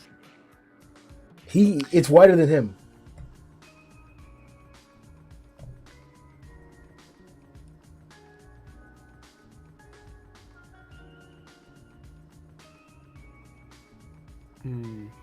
And then Saitama did that thing to him.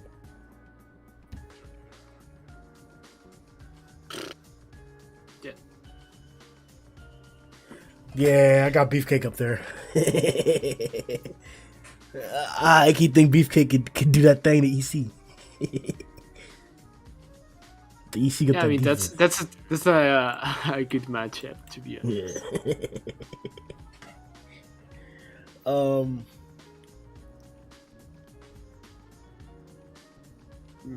Shit. Yeah, actually, now that you put it like that. Well, we are at 16. Yeah. And we have like Atomic Beefcake. What the hell? Yeah, bro.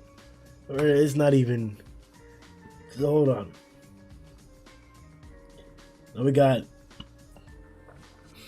Bang and Bomb. Should be coming up soon. Who else should be coming up soon?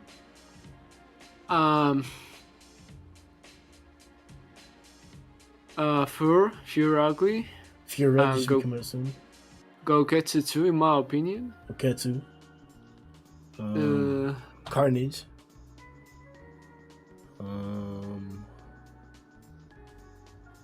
Let's see. More heroes. Who? Oh, more heroes. Hey, bro, they gotta be up there, bro. They gotta make that shit up there. Heroes not that strong like that.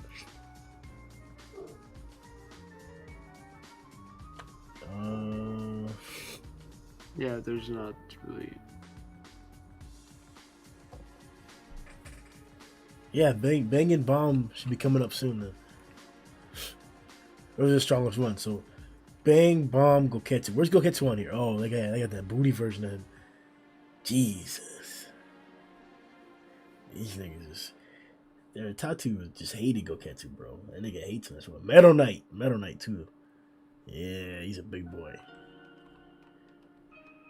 Because we saw him fail up against EC.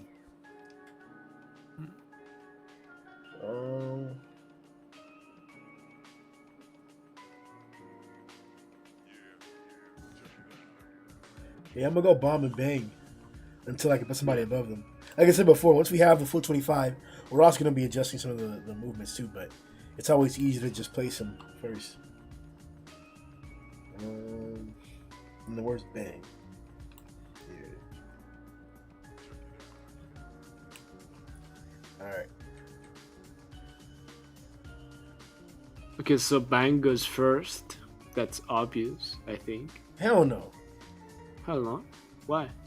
The whole story just said that Bomb is stronger. What you mean? Come on. Nigga.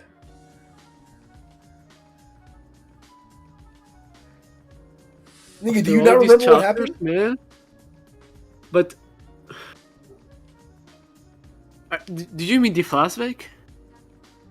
That's the first part, yes.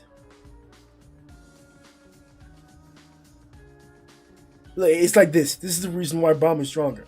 There was a statement before from the author, from LookslikeitsMatt, saying that Bomb is the stronger brother. Then, in the story, we see that the emphasis for fighting Garou is for Bang to do it, not for Bomb to do it. And then the dialogue, for the dialogue of Bomb, it's literally him saying, yeah, this is your challenge to deal with. I'm just here to back you up. I'm not going to take advantage of it. We go to the flashback, it confirms it. Bomb is way, way stronger than Bang back then in the flashback. And now here, Bomb is saying the same thing, asserting that, hey, I'm letting you fight this and deal with this aspect. We get Bomb, who gives the majority of his energy away to Tank Top Master to make sure that he can stay alive and survive. He's exhausted. He drops on the ground next to Fubuki and says so and displays it. Then Garou shows up right behind him immediately. He goes up and starts to fight Garou before he gets overwhelmed. That's all he was going to do.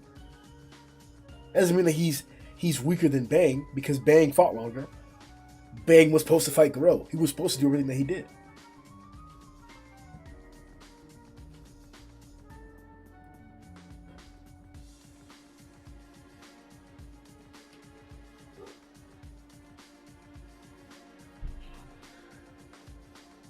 And even though we all know that Bang was not fighting Garou at his best. Okay. Okay, well, no, we all know that he was not fighting at his best. He was holding back a technique. It doesn't mean he wasn't trying. Like he said, he was not going to use this certain technique because I'm just not that person. But he was trying with all his heart. I don't think so, to be honest. I think he was like really committed to defeat Garou. So let me ask you a question. If Bang would have used the exploding heart fighting style too, you think he would have beat Garou?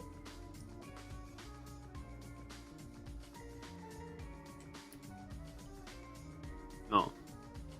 There you go. But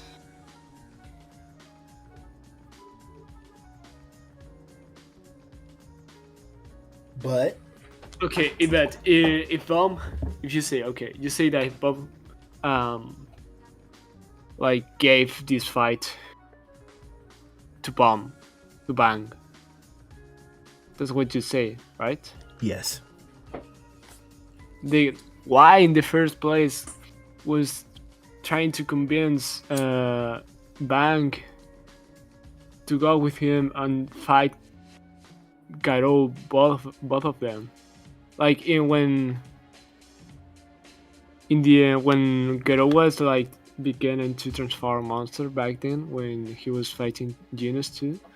There was the EC on all of them. Why was he like a 2v1? He didn't 2v1 him. He let him fight him alone. He only kicked Garou when Garou got close to him. But he was actually committing, like he was punching Garou, both of them. I mean, Garou says like, okay, Bang and Bang, what's this? This is impossible. You can check the chapter if you wish. Yeah, drop the panel because I'm forgetting this moment then. Like if because we just if you're applying like why did Bomb attack Garou if he was trying to leave the fight for Bang? It's for the same reason that he attacked him now, during this current fight right now. Like, it doesn't mean that he can't fight Garou. Like, if it comes down to it, he'll kill Garou. He'll do that. But he knows that Bang wants to do this. So that's why he called him first, right, when he showed up. But when Garou showed up to fight on the surface, Bomb didn't back down. He didn't run away. He didn't say, like, hey, Garou, like, let me talk him down until Bang gets here. No. He started fighting. He was like, hey, if I kill you first, shit. I'm pretty sure that's what was his dialogue. He was like, this fight is supposed to be for my brother. But, hold on, let me check the dialogue. Because this should have been like a chapter or two ago. Then he loses. Listen, bro. He lost because he was tired, man. Relax. Let me see. I think it's like one when he shows up. No. Yeah, that's like, okay, this time Mijong, I think he is right. Like, Bomber had a statement of him full power. Like, but it's a no. We definitely had it was the dialogue of when Garou first started using the exploding heart. Bomb mentioned that it's taking everything of Bang, and it said it was a pivotal point for him not to use the exploding heart as well to overcome Garou.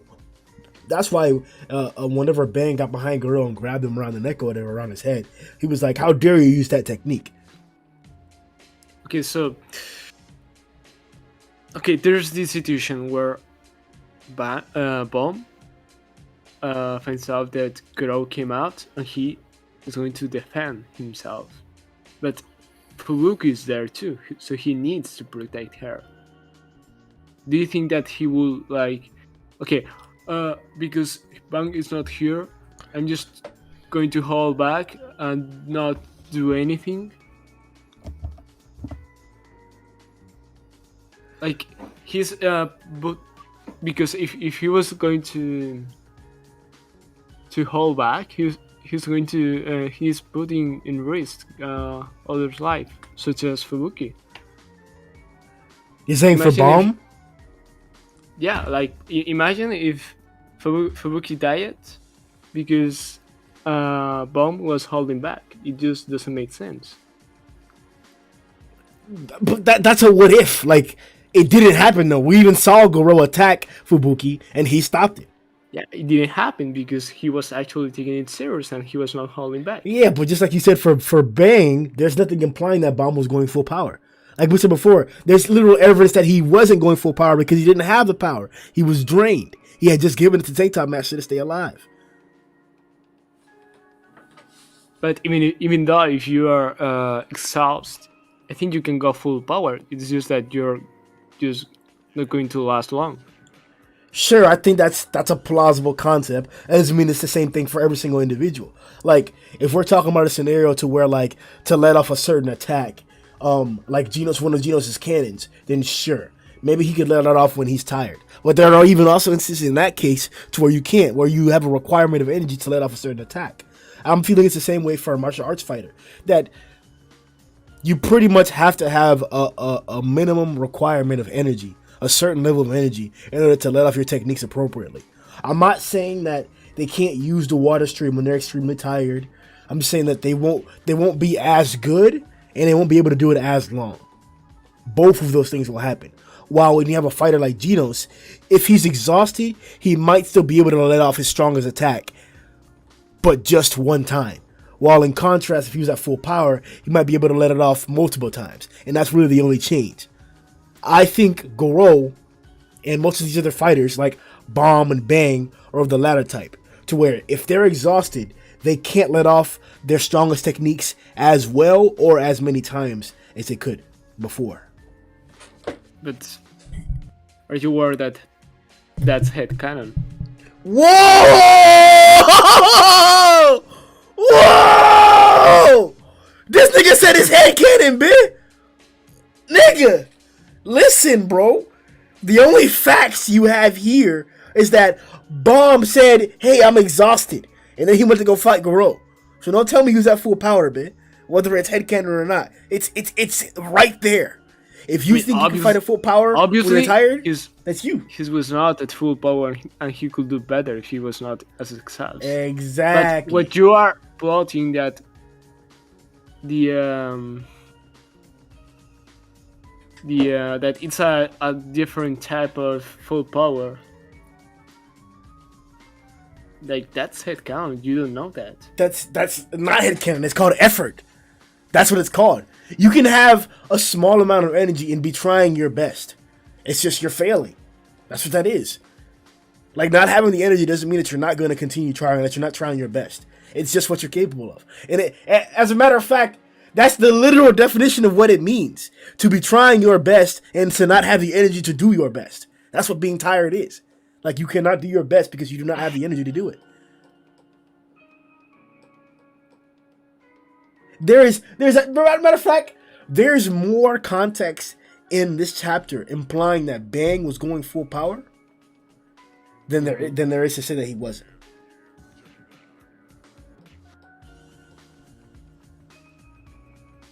What context?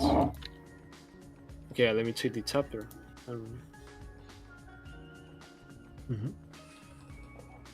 Not 154, 153. I mean, but yeah.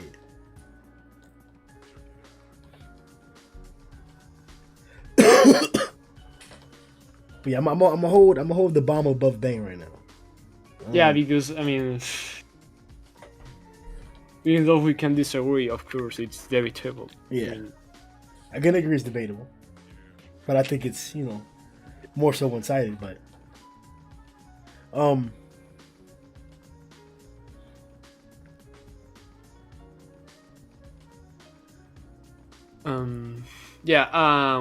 about the action?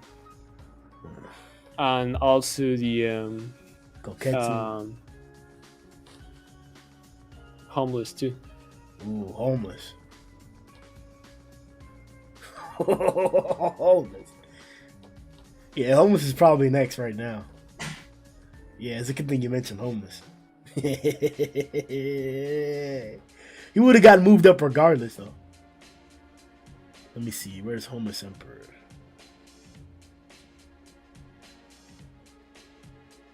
Homeless above who?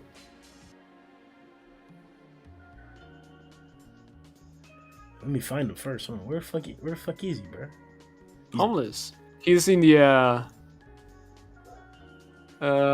next. He was next to bomb. Sorry. He's in the at the bottom. Okay. Looking to the bottom. Okay, stop there. No, he's not. He now is in the middle, next to the rat. Who was the name? The rat. Okay, yeah. I see him. You mean the cat? All right, so we got homeless there. We're gonna go Ketsu on the list too. Hold on, where I just seen him at? Where you at, ugly ass Ketsu? Where is the ugly Ketsu? Oh, here it is. Ketsu. Ugly Ketsu. Oh my God, we forgot Phoenix Man. Oh shit.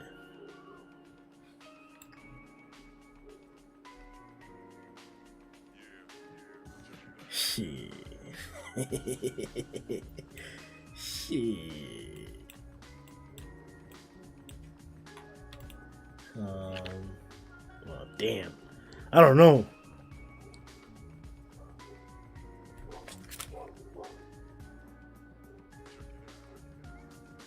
One second, I gotta make sure the dogs are fine.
Alright, sorry about that, guys. She was getting wild out there. Alright. So, yes, this placing looks weird, and I'm contemplating it too. Homeless Emperor has a nice assault, but Eon was defending against a lot of his attacks. A lot of his attacks. It makes it questionable.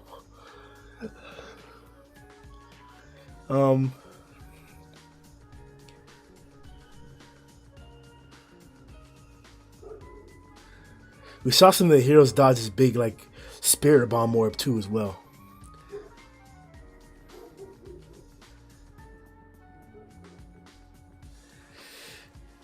Maybe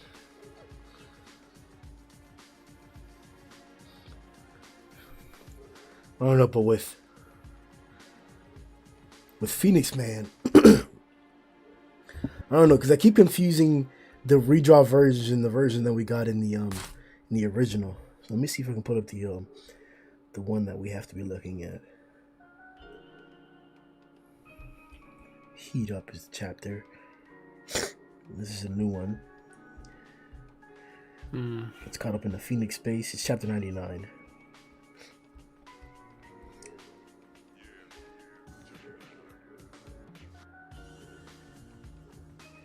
Okay. Yeah, Phoenix Man is pretty strong. Oh shit. He sent Brave flying there with a kick. Then went Cock Diesel mode. He fast as hell, yo! Oh! Yo, Phoenix fast as hell, bro.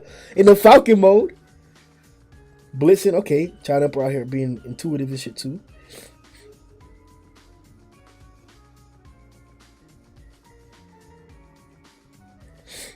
He doesn't fly around that. Oh no, he does fly in that fast. I don't know why he's toying with him like that though. He got caught in the trap. Oh, got smack. They caught that bit. Yo! Oh, shit.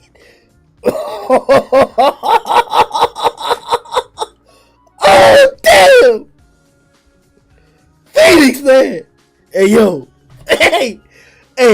He hit him with that brave giant. What was it called? The, whatchamacallit? Giant fist strike, bro. He was, boom! Bro.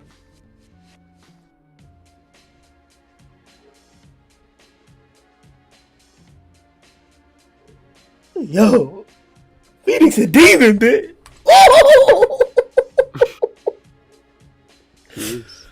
Nah, not a demon, but like, you know. Yeah, I got a. Damn, bro. Have you read chapter 99? No, I haven't. I think I still got Bang and Bomb more Phoenix. At least in the redraw version. He's strong. Yeah, in the redraw version. Yeah. He's weaker. Yeah. In the original, no. In the original, he's probably like number 11 right now. Probably like number 10. He'd probably be.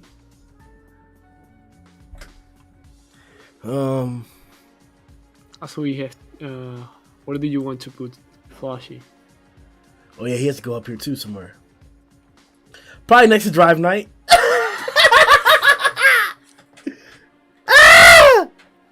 I think at 22, he's okay. Well,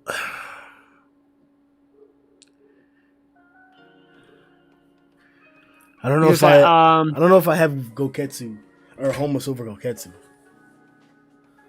I think I do though. I don't know. Because it look. It's like Goketsu is like. It's like complete. It's like perfect. But This nigga said complete and perfect. I bet you got Koketsu over Bang and Bomb. yeah, but his style is weaker than Bang and Bomb. Even though he probably has like he's probably physically stronger, but he's in terms of fighting style, I think he lacks in comparison to Bang.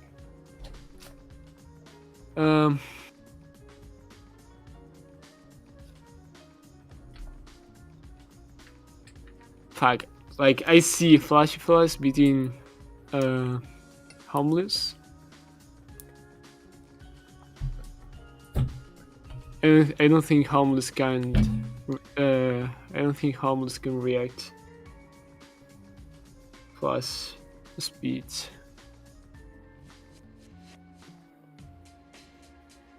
But I He also reacted to everybody have to- else. He even reacted to Atomic. Nah, he was just he was just spamming bombs. That's a Like, reaction. stop! He was spamming. I think he was not like. I mean, do you mean the when Atomic jumped toward him? Yep.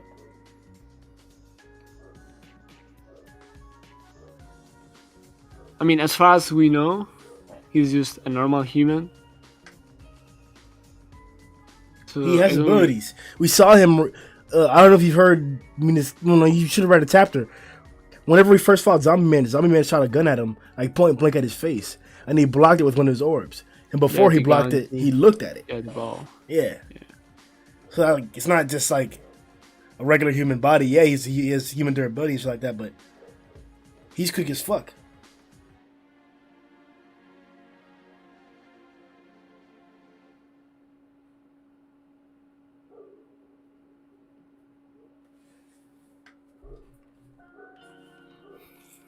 That's why I want to put Goketsu over him, because that same assault, the same barrage that Atomic Samurai did, I think would be possible for Goketsu as well. Not blasting through the big spirit bomb. He'd probably die to that. But after Atomic cut through it and then like was falling towards flying towards homeless and started cutting through his barrage, I think Goketsu would be able to at least either survive or deflect those barrages and then blitz him like that.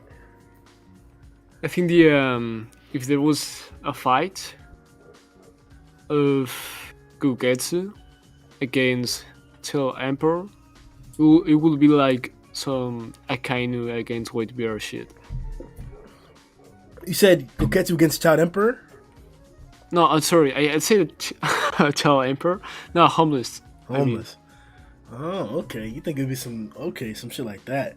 Why do you say that? Yeah, like because I think even though Goketsu has clearly shown to us to durability that we have to consider, but yet I don't think he can tank the orbs from homeless. So I think he will get next to it, but when punching homeless, he will receive like some damage, like some white bear shit. Like he actually hit Akainu, but half of his head was gone.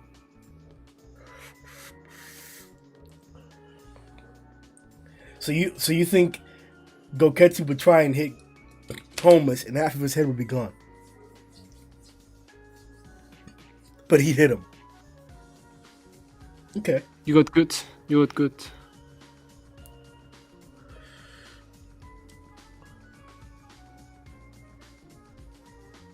But yeah, I mean, it's that.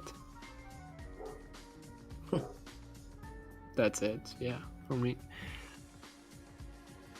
Also, Flash, I think he should be above Goketsu. Flash.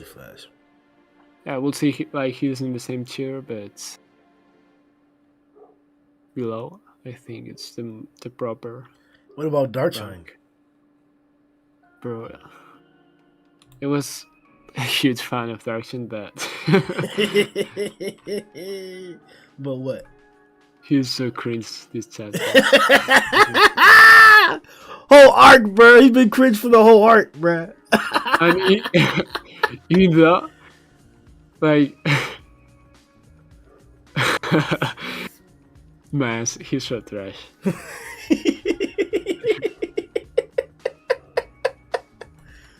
We got Vomited too. Putting Vomited above Darkshine.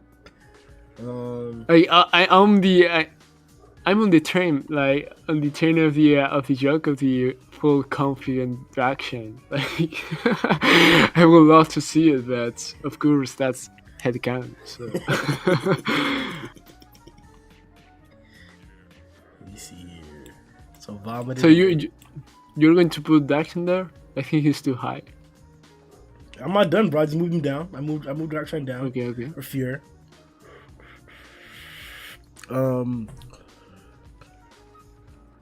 Yeah, Mel's Guide.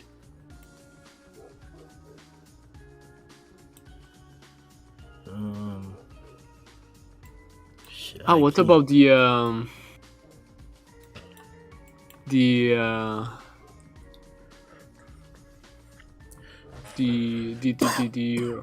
right hand from Boros?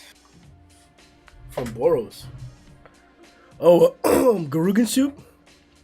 Yeah. Yeah. Or no, not Garugan Soup, Garori Boss. Yeah, fuck Yeah, Garori like Boss. the Psycho. That's not 25, you think? Nah, I don't think so. I mean, he doesn't have any fears. He was defeated by Saitama, so we cannot tell.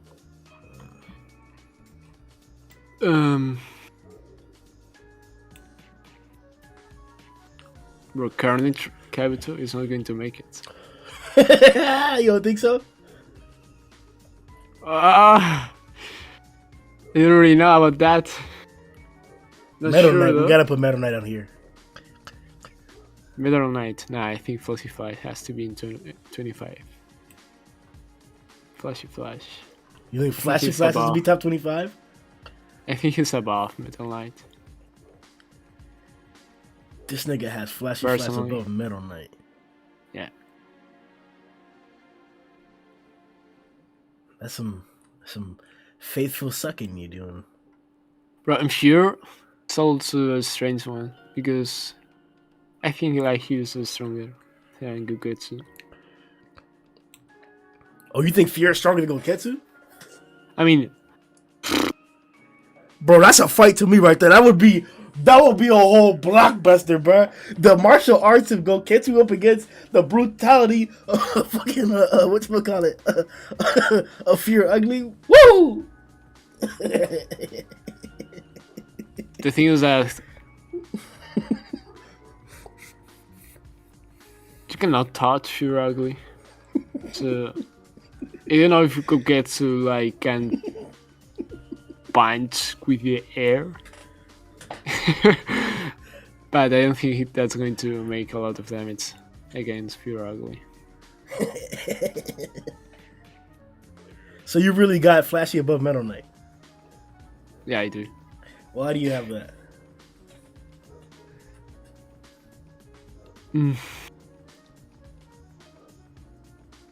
Because I think Flash is like it's so strong. This might sound gay, but he's like perfect at what he's like focused into. Like he's really like for example at 20 we have a Homeless Emperor, and I think Flashy will destroy like Homeless Emperor. Like it's all about the matchups, but instead, like I know you said No, you think Flashy would lose to Darkshine. yeah, like I think he would, yeah. Also And I against think- Fear Ugly, I think he has nothing to do against Fear. I think Homeless would vaporize Darkshine. That big ass spirit bomb would vaporize Darkshine. Yeah, I don't think so. Well, maybe it's because has Darkshine tank anything from Homeless? No.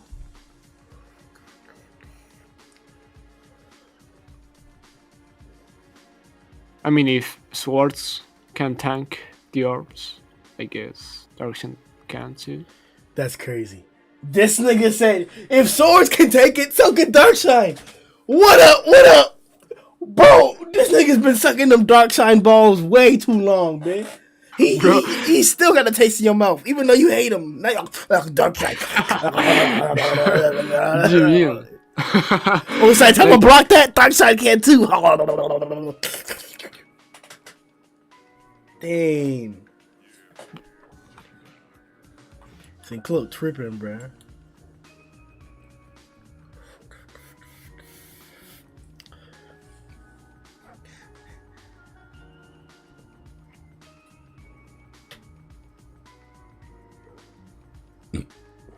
I mean, I'm not comparing Darkton with the Sunblade,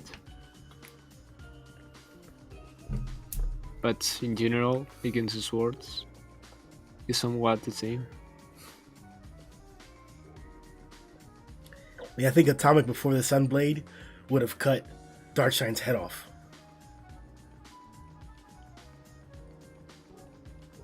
And I think Atomic before the Sunblade would have disarmed Flashy.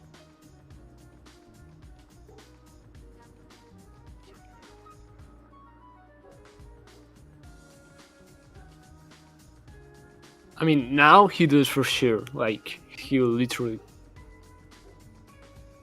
Because Golden Sparrow is confirmed that he has more durability than Darkshine. It's confirmed. Like, he was better in all the ways.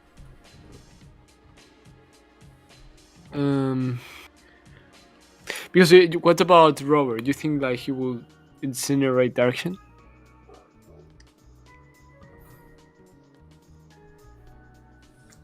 This is a difficult conversation about Rover because we've seen people tank his fire orbs. The thing is that he sends a lot of them, and they're still strong. Even if you do tank one or two of them, there's a lot more coming.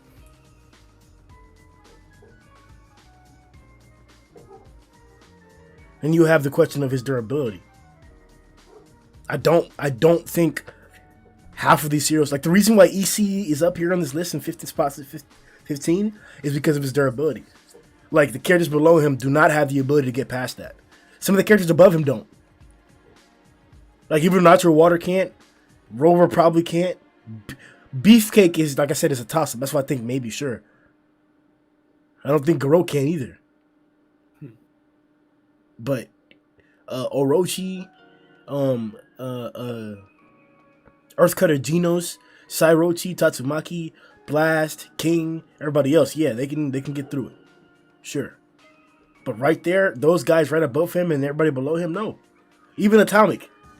I question whether Atomic could cut through the Carapace with the Sunblade. That's how strong that Carapace seemed.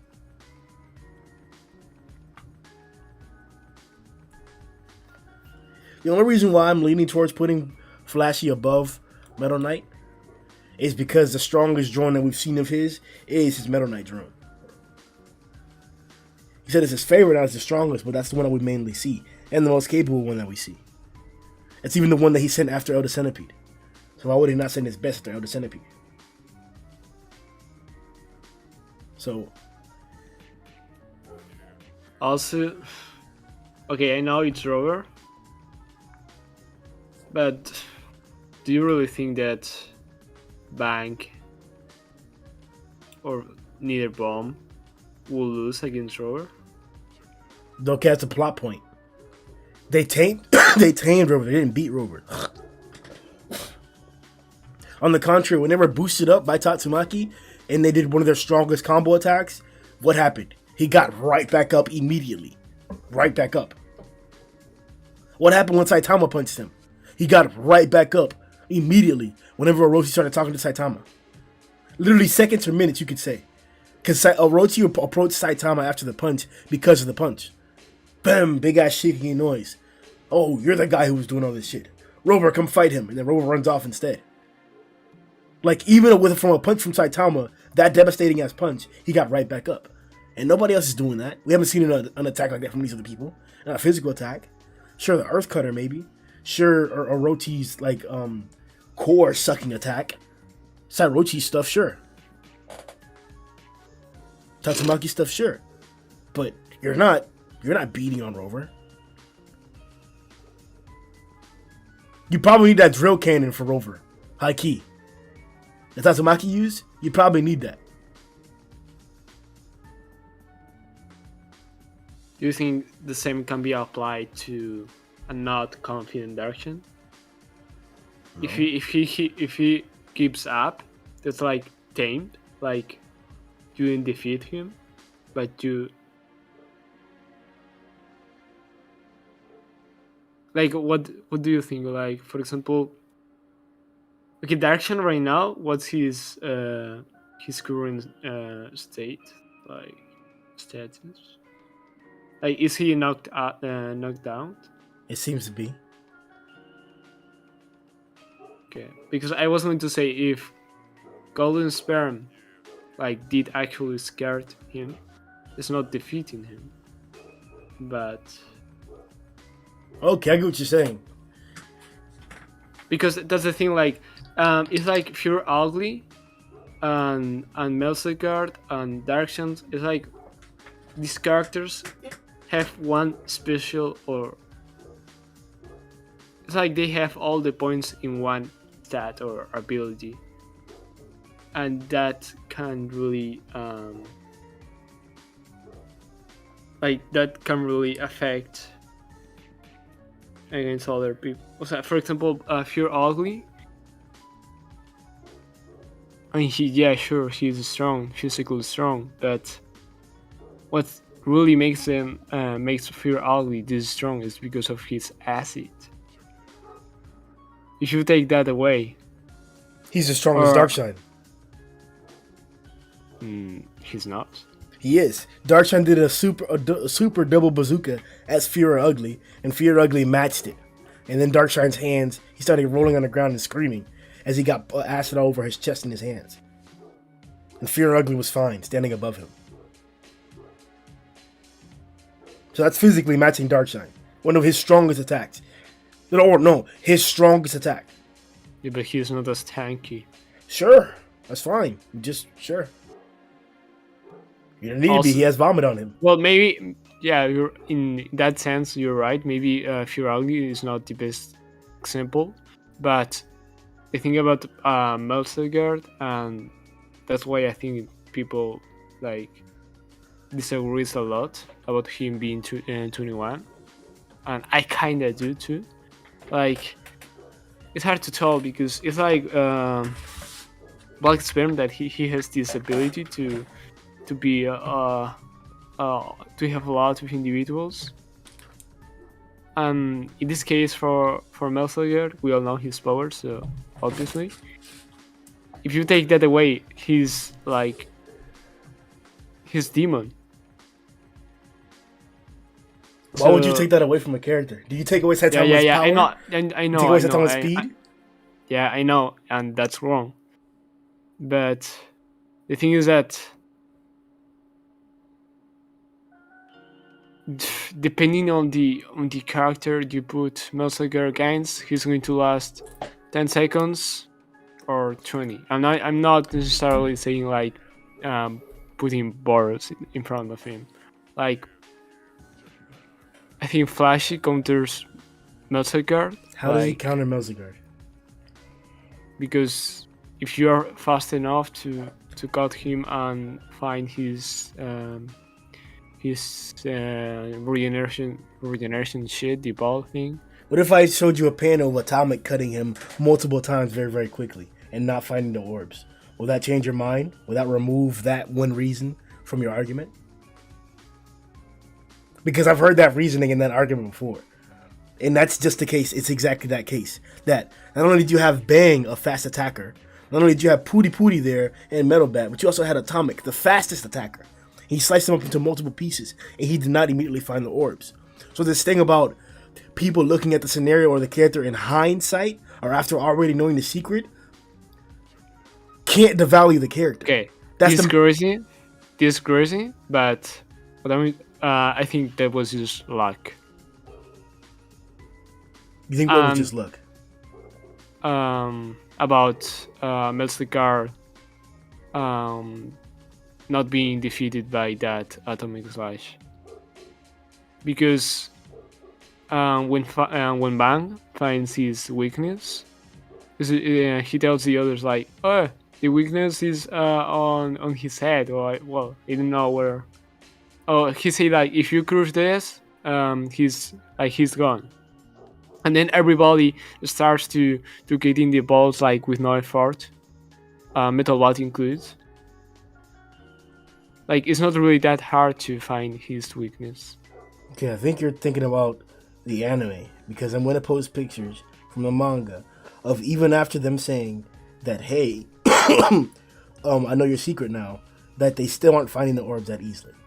Atomic Samurai literally does a bunch of slashes on him, and he still didn't get one of the orbs.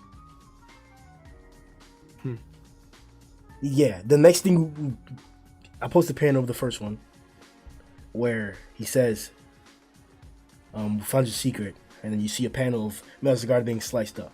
Atomic Samurai says, heard you. That means cutting till I hit his vital marble. Then you see a bunch of slashes all over him. Then the next instance that we see is chapter 34 of the fight, where the bombardment, where Melzigard caused a bombardment or whatever. And you see multiple Melzigards, and just the same as before, they're still there. That's what I'm pointing out, that like, just being able to just slash him multiple times until you find an orb, that strategy is nice and all, but it was done and failed. Like, sure, it'll work eventually. Sure, you might eventually find the orbs there, but it's not as easy as what you're making it out to be.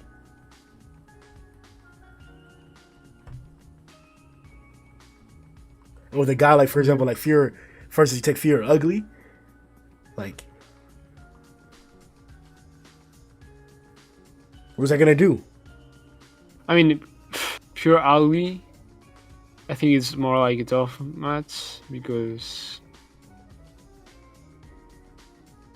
he can get injured. Like, he can. But if you put action against Melzigard, I think it's an easy battle for an easy fight for the action, because he can just tank it. Eventually, it might be in the first hit, or in the second, the third. He's going to destroy the ball thing. Let me ask you a question. In the fight that we just saw, how many times did you see Bang send Garou flying? It's like once or twice, Garou, right? or against the Caters, or the Garou. Repeat that again. Like what? Against who? When Bang was fighting Garou just now, in the past few chapters, we saw Bang send Garou flying like twice. We haven't seen characters send Bang flying, or Garou didn't send Bang flying, but Melzigard did. Yeah, but Bang was not going all out. Okay, sure. And it was like he didn't expect that. Oh, so you're telling me a guy who's as strong as current Garou didn't expect to be hit in a fight? That sounds a little weird. Wait, are you saying that this Melzigard is as strong as current Garou? No, I'm saying that the individual like Melzigard has the ability to assault guys like Bang. So his attack isn't just like some pity patty demon shit like people are making out to be. He also has speed and finesse, like when he was attacking Atomic Samurai. And Atomic Samurai had to not only dodge but also block as well. Like, he has strong offense. That attack versus Bang didn't do any damage to Bang. Neither did half the attacks that Garou did in the fight. That's cap. But Melzigard's hit only really makes his back feel better. Garou's drawing blood with every single hit. Yeah. You know, I literally have the fight up right here. Sorry, what'd you say? Bang, I literally have the fight up right here. Garou even drops Bang on his head with a pile driver, and he gets up just fine. Yeah, that's more damage than Melzigard does to Bang. Of course, yeah, it's more damn. Yeah, sure. Yep. Like the hate for Melzigard in the community is completely based on hindsight. That's why it's completely disregardable. All you have to do is return the factor of surprise, of seriousness to the scenario, like you did in the beginning of that chapter when the fight started. And then once again, Melzigard's as strong as he is on this list. Because in any fight, we're not assuming that the characters know everything about each other. We're not assuming that the characters have the advantage that you need for each other. We're not assuming that the characters have a set out plan to fight. We're assuming that these characters have these abilities, and they've shown these feats, and then up against each other, we're comparing those feats. So we compare Darkshine's durability to the acid of vomited Fear Ugly or whatever. Or you compare the destructiveness of Homeless Emperor's orbs to Vaccine's destructiveness of his orbs. Are you talking? This is like about Melzigard's placement on the list in general, right? Right now. Sinclair was saying that. Yeah, basically. Yeah, him and other chat members disagree. Where do you have him again? There's a stream on 21. YouTube. Oh, sorry. Yeah. Hold on, my bad. 21 above Guketsu, Fear Ugly, Darkshine, Flashy. What the fuck? Why is he above those guys? What do you mean? But why is he above those guys? Everyone below him would just like turn him into bubblegum. But he would beat them. That's why he's above them. Would he though?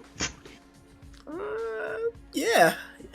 He doesn't. I don't think Okay, so let's go over his like strength. He doesn't have the strength to even like hurt base bang. Okay. Well, let's go over his feats. Okay. So how many people on this list have fought multiple S class? And let's see where they place on the list.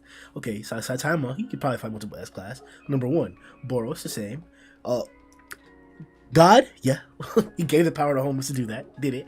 King literally just fought multiple dragons. Blast, sure he could probably do it. Tatsumaki literally was doing it. Sairochi, about it, probably can do it. Genos was doing it. Orochi, yeah, did it. Garou literally just did it. Platinum Sperm literally just did it to multiple heroes. Even Natural Water was doing it his entire arc. His entire time period has been doing that. Rover literally banging bomb together. Beefcake, the only person there was Saitama. He counts. There you go. The Centipede? Yeah. Dino's bang and bomb. Atomic Samurai? Yep. Golden Sperm and all the rest of them? Yep. All of them? Yep. Bang and bomb? Yes. That's just what happened. Yes. Phoenix Man? No, he didn't get a chance to. Homeless? Yeah, just did that. So, what about Goketsu? No? What about Dark? No? Flashy? No? Arthur. It looks like the only guy who's fighting multiple S-Class, just like the other high dragons are, is Melzigard. Okay, but how is Melzigard gonna hurt someone like Darkshine and Fear Ugly?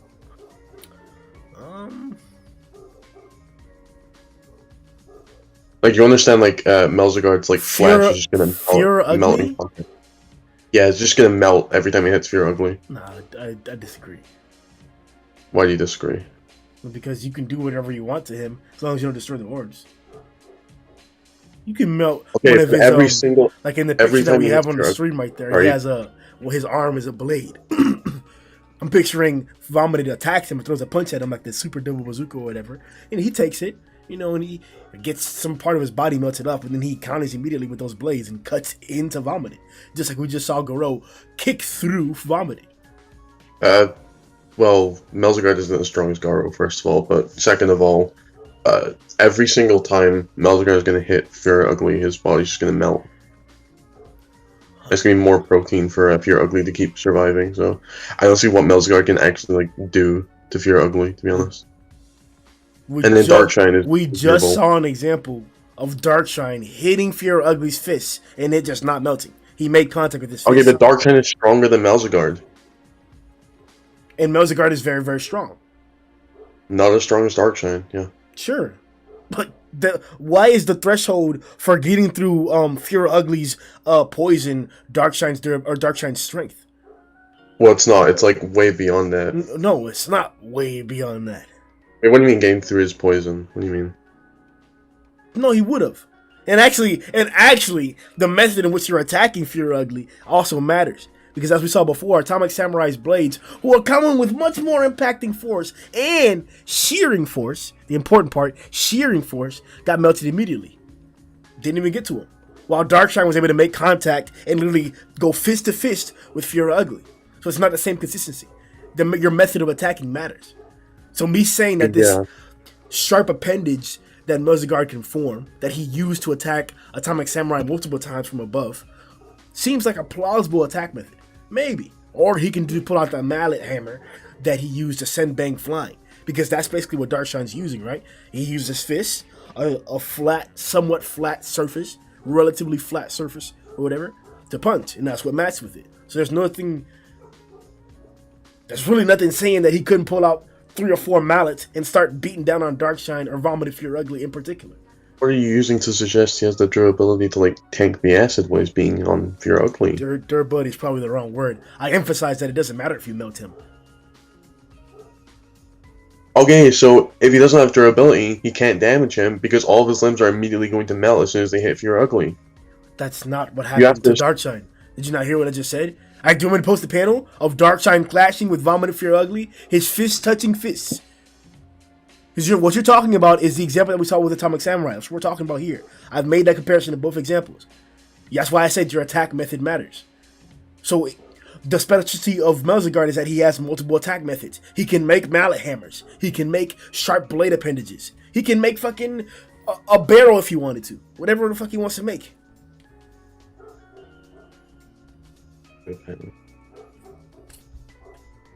Okay, so Darkshine is more durable than Melzigard, first of all. And then, if Darkshine's hands are going to melt, then Melzigard's hands are also going to melt. I don't see like how that changes anything. Darkshine's hands also melted, so the same would just happen to Melzigard. He can't really do anything if you're ugly. Are you looking? Do you have the panel right there? Post the panel. Put the panel there. Yeah, I do. Yeah. The panel is posting for the people. Up here. No, you did not post the panel. I didn't say I posted the panel. I'm saying it's for the people. Post the panel of them clashing. Ooh, Darkshine and if you're ugly. Oh yeah, it is right there, right there. You see it right there. You see it. The poison splatting off the contact kills one of the sperms, then it starts melting down. You literally see them. You see Darkshine saying, they're still making contact. They're still making contact with each other. And then he pulls his arms back, and the flesh on his hands are melting. Is that what you're talking about? That's what I'm talking about. That's not applicable to Melzigard because Darkshine's more durable than Melzigard. Once again, Darkshine never, ever sent Bang flying. That doesn't matter. Melzigard didn't damage Bang at all. It's a dog shit feat. We're talking about attacking force. So if Darkshine's attacking force can't send Darkshine flying, but Melzigard's attacking force Darkshine's attacking force can't send Bang flying, but Melzigard's attacking force can send Bang flying, maybe that means that whenever he makes contact with Vomited Fury or Ugly, let's say at his face or even his arms or his fists, just like Darkshine did, that he'll probably have the same exact effect. He'll make contact with his fists and then it'll melt. And that's what I'm talking about. If you have a sharp appendage or a mallet, it doesn't matter if it melts after.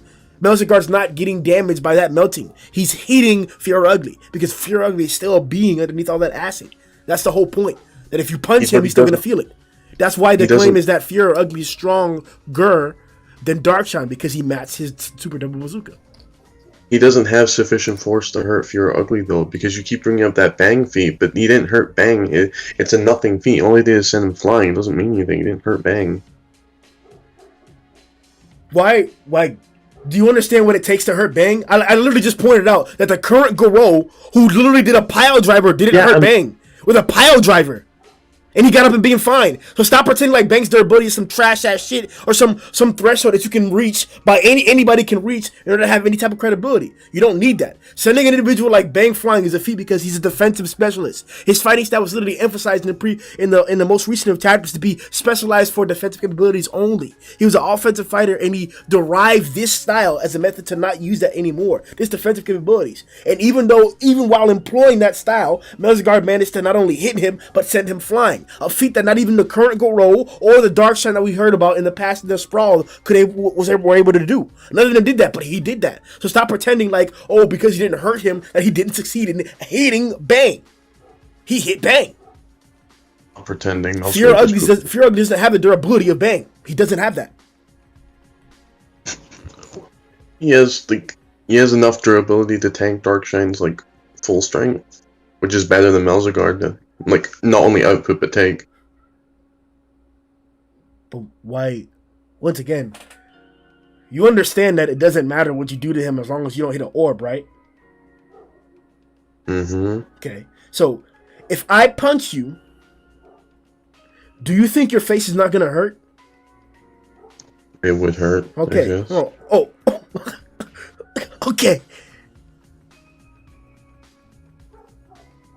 Okay, well, I don't think that's a good example because the difference between like you and me is like smaller than the difference between Melzigard and Fear Ugly.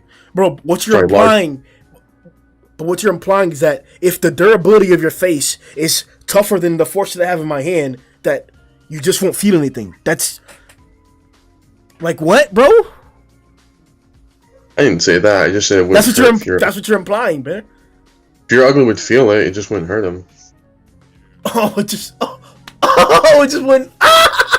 Wait. Can I... You're aware you can like feel sensations of like feeling pain, right? Okay, yeah, that's what it is.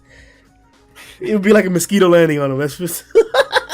Yeah, literally. You'd feel it, but it would be pain. His attacks would just like immediately get negged as soon as he touched Fear Ugly. Just like why would I take any other argument serious, bro? When you're willing to say that, bro, like. Melzigard is trash, bro. Like, to me, Melzigard is only good at fighting multiple people.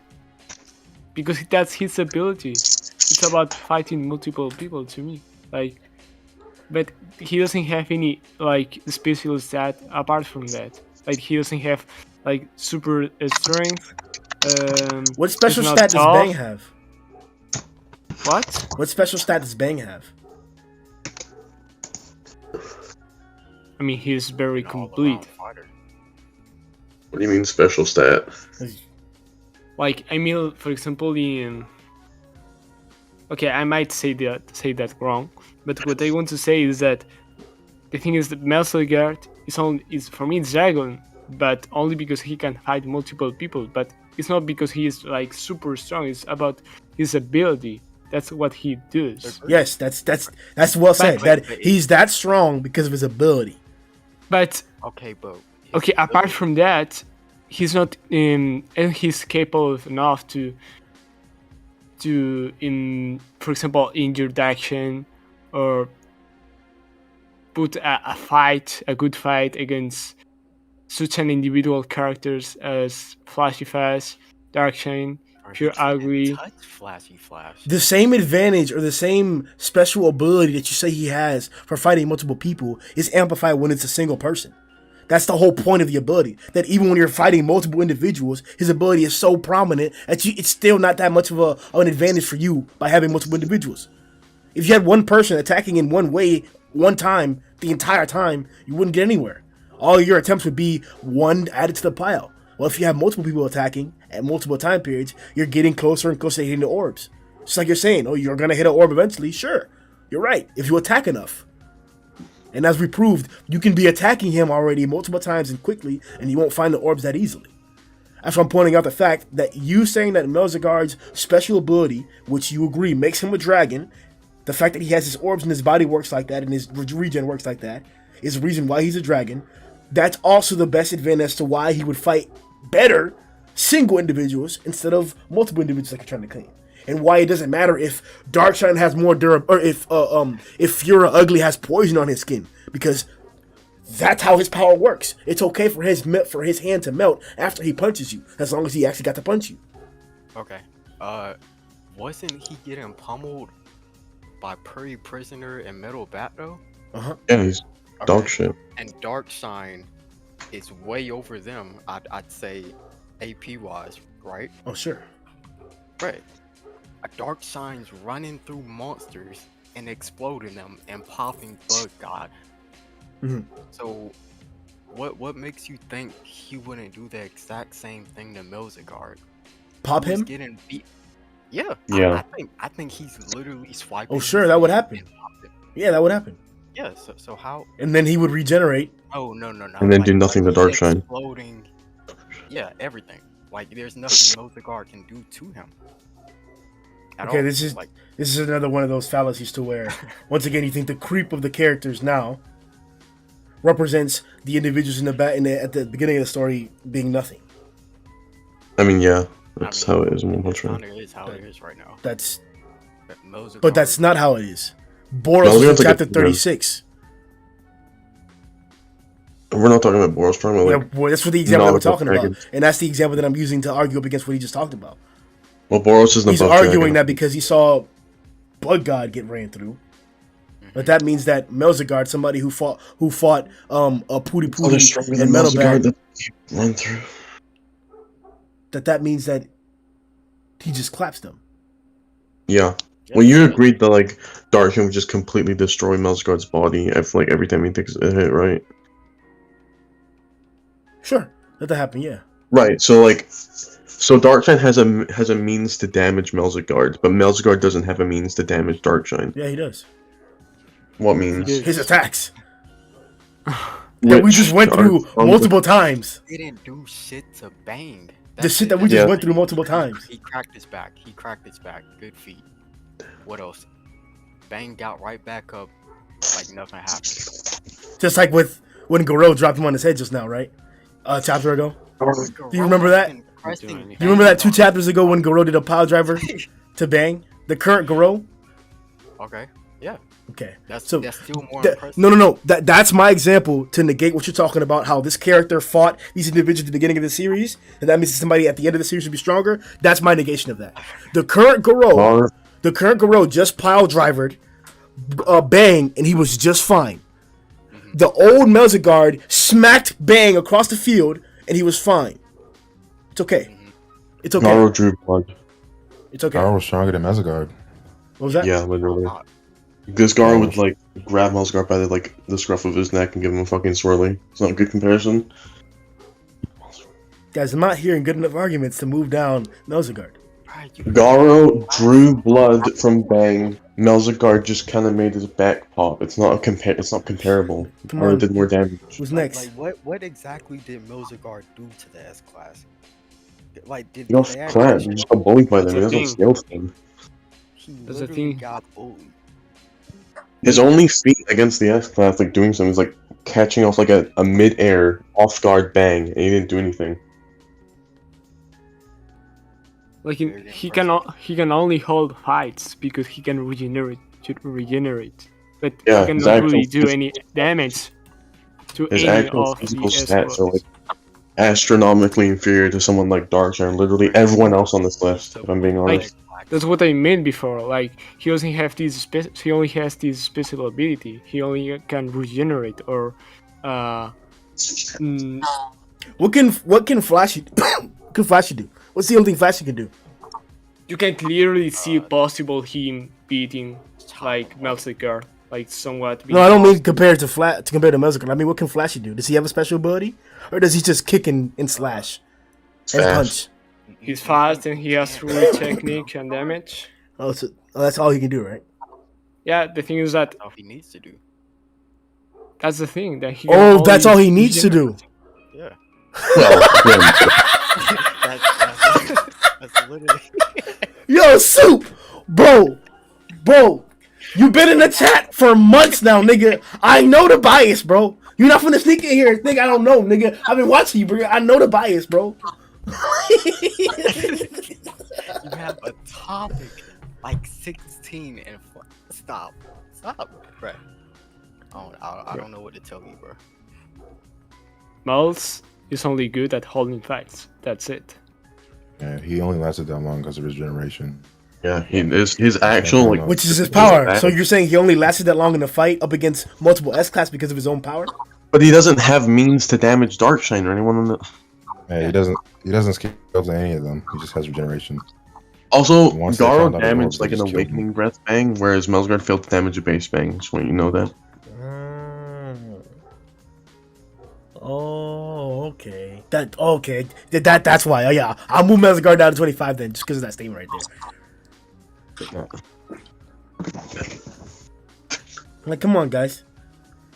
Like, you're not telling me that Melzguard can't regenerate. You're not telling me that it's easy to find Melzguard's orbs. You're not doing these arguments, bro. Because there is no arguments against it. There are none. Melzguard is a competent fighter. He fought multiple S-class. That's a feat. Regardless of how you want to put it, he fought multiple S-class because of his own power. There's not some special cheat. We can even stop using the word special because you guys are giving that context as if it's like a handicap or something different or some type of like magical ability. No, like that's his power. Just like Fear Ugly has a power. Just like Gums has a power. Just like Pig God has a power. That's his ability. And with his ability, he was able to fight multiple S-class for a while. Hey, We can't take that away because you don't like how he fought. Okay. Good. He can regenerate. we're That's fine. Like I'm not like trying to take away his regeneration. He can regenerate against the people he's fighting. He just gets the dog shit kicked out of him for like 20 minutes before he just dies until they eventually find the orbs. I don't know. Darkshine might die first. If Darkshine can completely destroy his entire body, I think he's gonna find the orbs eventually. You'd think that, but Atomic failed. Darkshine's stronger than Atomic with the Sunblade. Yeah, that's not in the manga. Oh, what do you mean in the manga? Yeah, in the manga, that's not the case. It is though. No, it's not the case. Yeah, it is. It's literally not the case. Right, that doesn't matter. Darkshine's still strong. Just like completely destroy the body anyway, whether he's really stronger than Atomic or not. So Okay. Grim, if you can fight multiple heroes, but you can do shit, it doesn't mean anything. Oh. That's the thing. Like Okay. like a sperm. So when Garou fought Genos, Bang, and Bomb, that wasn't a feat. he was getting clapped by all of them. He was getting That wasn't a Bang and Bomb, yeah. Oh, okay, so that wasn't a feat. no, that's I mean, definitely a feat. Oh, guess it's a but it is a feat. survivability. For survivability, yeah. But not like he doesn't scale to them. Oh, okay. He's So getting- it's just picking and choosing. He was getting his ass kicked. No, or not. Because Not the same Sinclair said concept. it means nothing.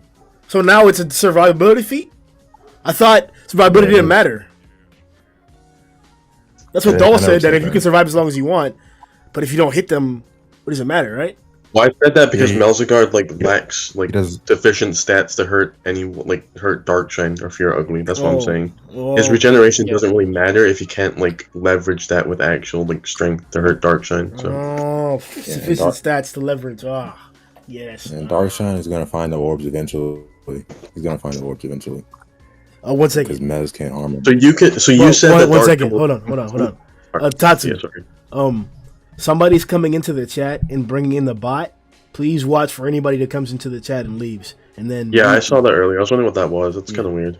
mute them or kick them, whatever it is. Just, yeah, none of that.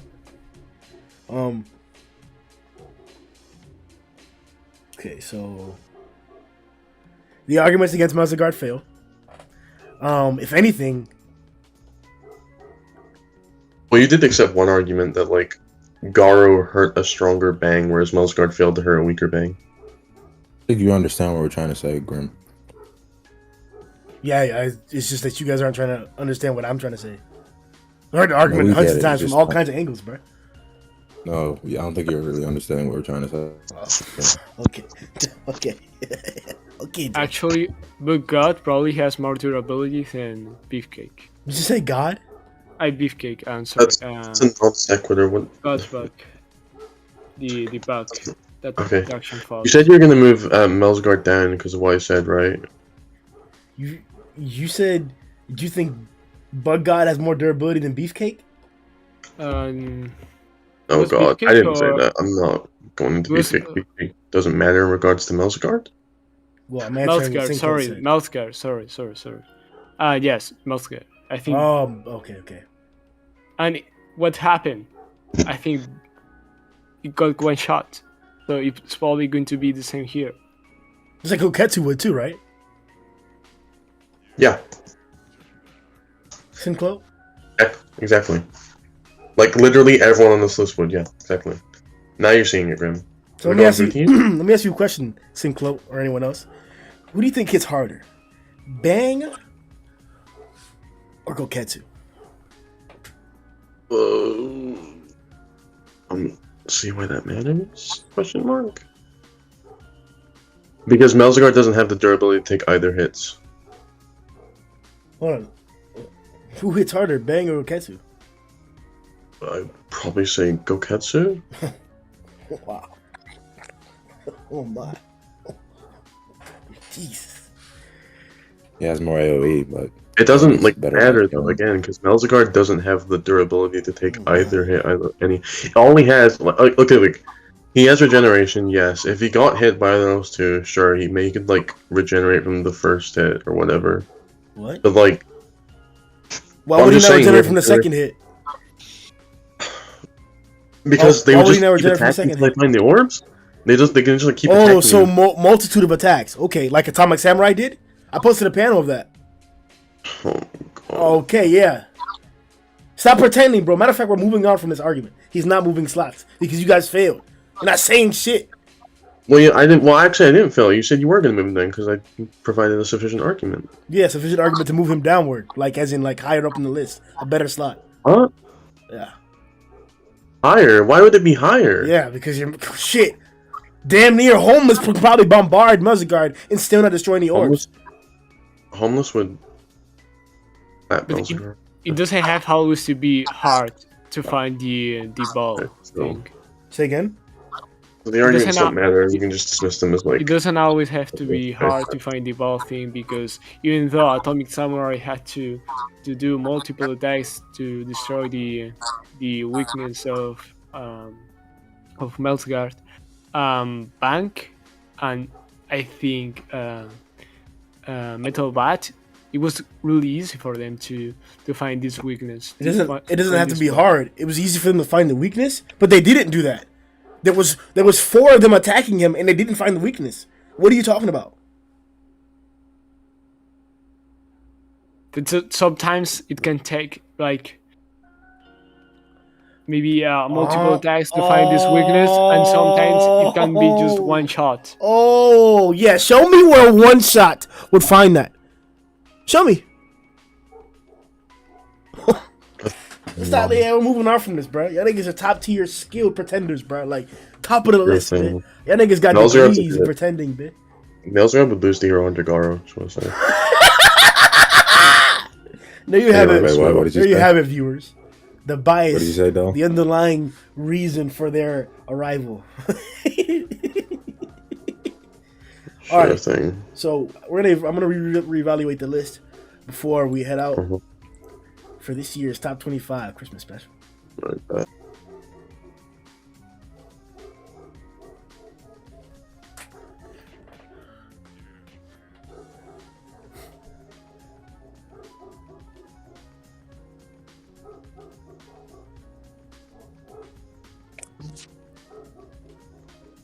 Yeah, Tatsumaki slot. I You mean, need to technically, leave. we should put King above Boros, but I need to leave. You can put Melzigard at 30 if you want. 13. 30. Oh,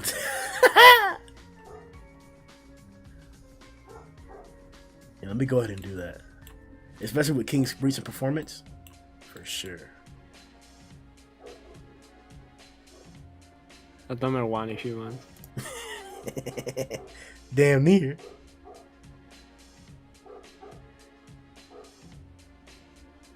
Yeah, it seems right. Then Genos and Orochi.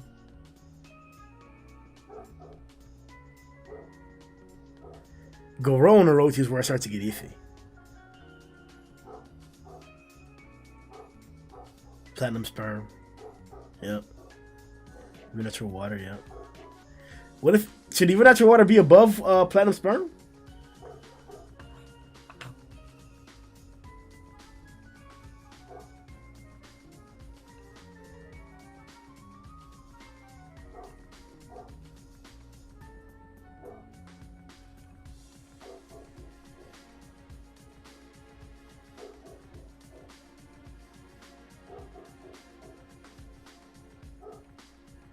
Then Beefcake.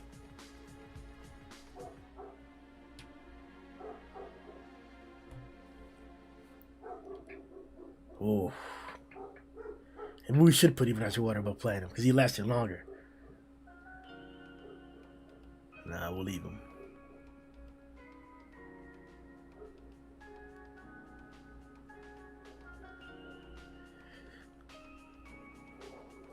EC versus Beefcake is a fun one. Because I'm not sure if EC could really deal with the Rampage. Or excuse me, if Beefcake could really deal with like EC's like Senta Tsunami or Tidal Wave Tsunami, whatever the shit was, the Tidal Wave shit. That shit was destructive.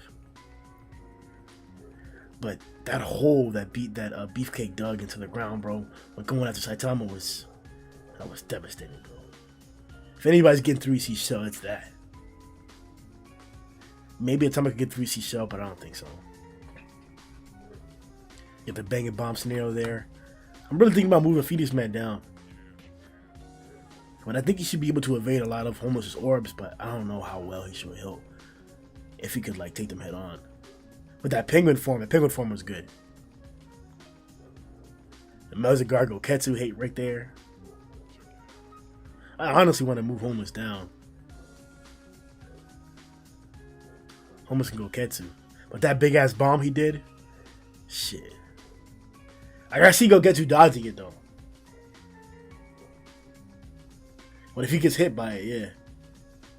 Yeah, I'm putting Goketsu over him.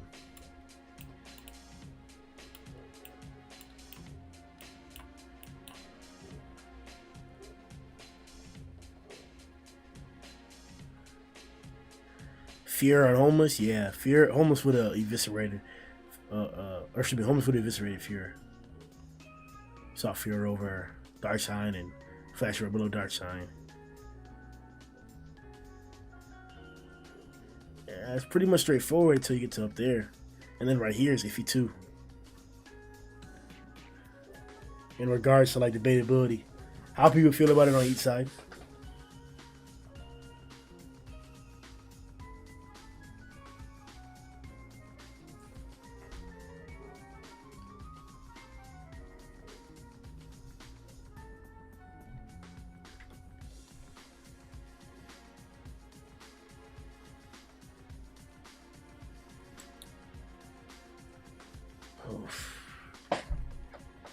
Flash.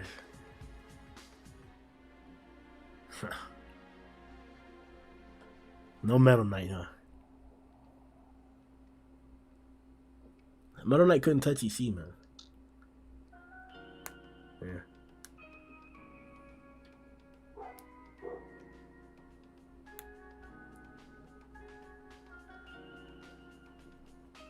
Shit. All right. That's it for our last top 25 strongest tier list for One Punch Man in 2021. As you can see, we have number 1, Saitama, number 2, King, number 3, Boros, number 4, God, number 5, Blast, number 6, Tatsumaki, number 7, Sairochi, number 8, Genos, number 9, Orochi, number 10, Garou, number 11, Platinum Sperm, number 12, Even Out Your Water, number 13, Rover, number 14, Beefcake, number 15, EC, number 16, Atomic, number 17, Bang, number 8, or Bomb, number 18, Bang, number 19, Phoenix Man, number 20, Melzigard, 21, Goketsu, 22, Homeless, 23, Fear, 24, Darkshine, and 25, Flashy Flash. Y'all stay tuned for the next session. Y'all stay tuned for the One Punch Man podcast coming up as well, covering chapter 154 and its greatness. There's a lot to discuss, and have a happy end of the year. We should upload before that. We should upload before the end of the year. But we don't know how many more chapters are going to come out, but we'll try and do a stream regardless.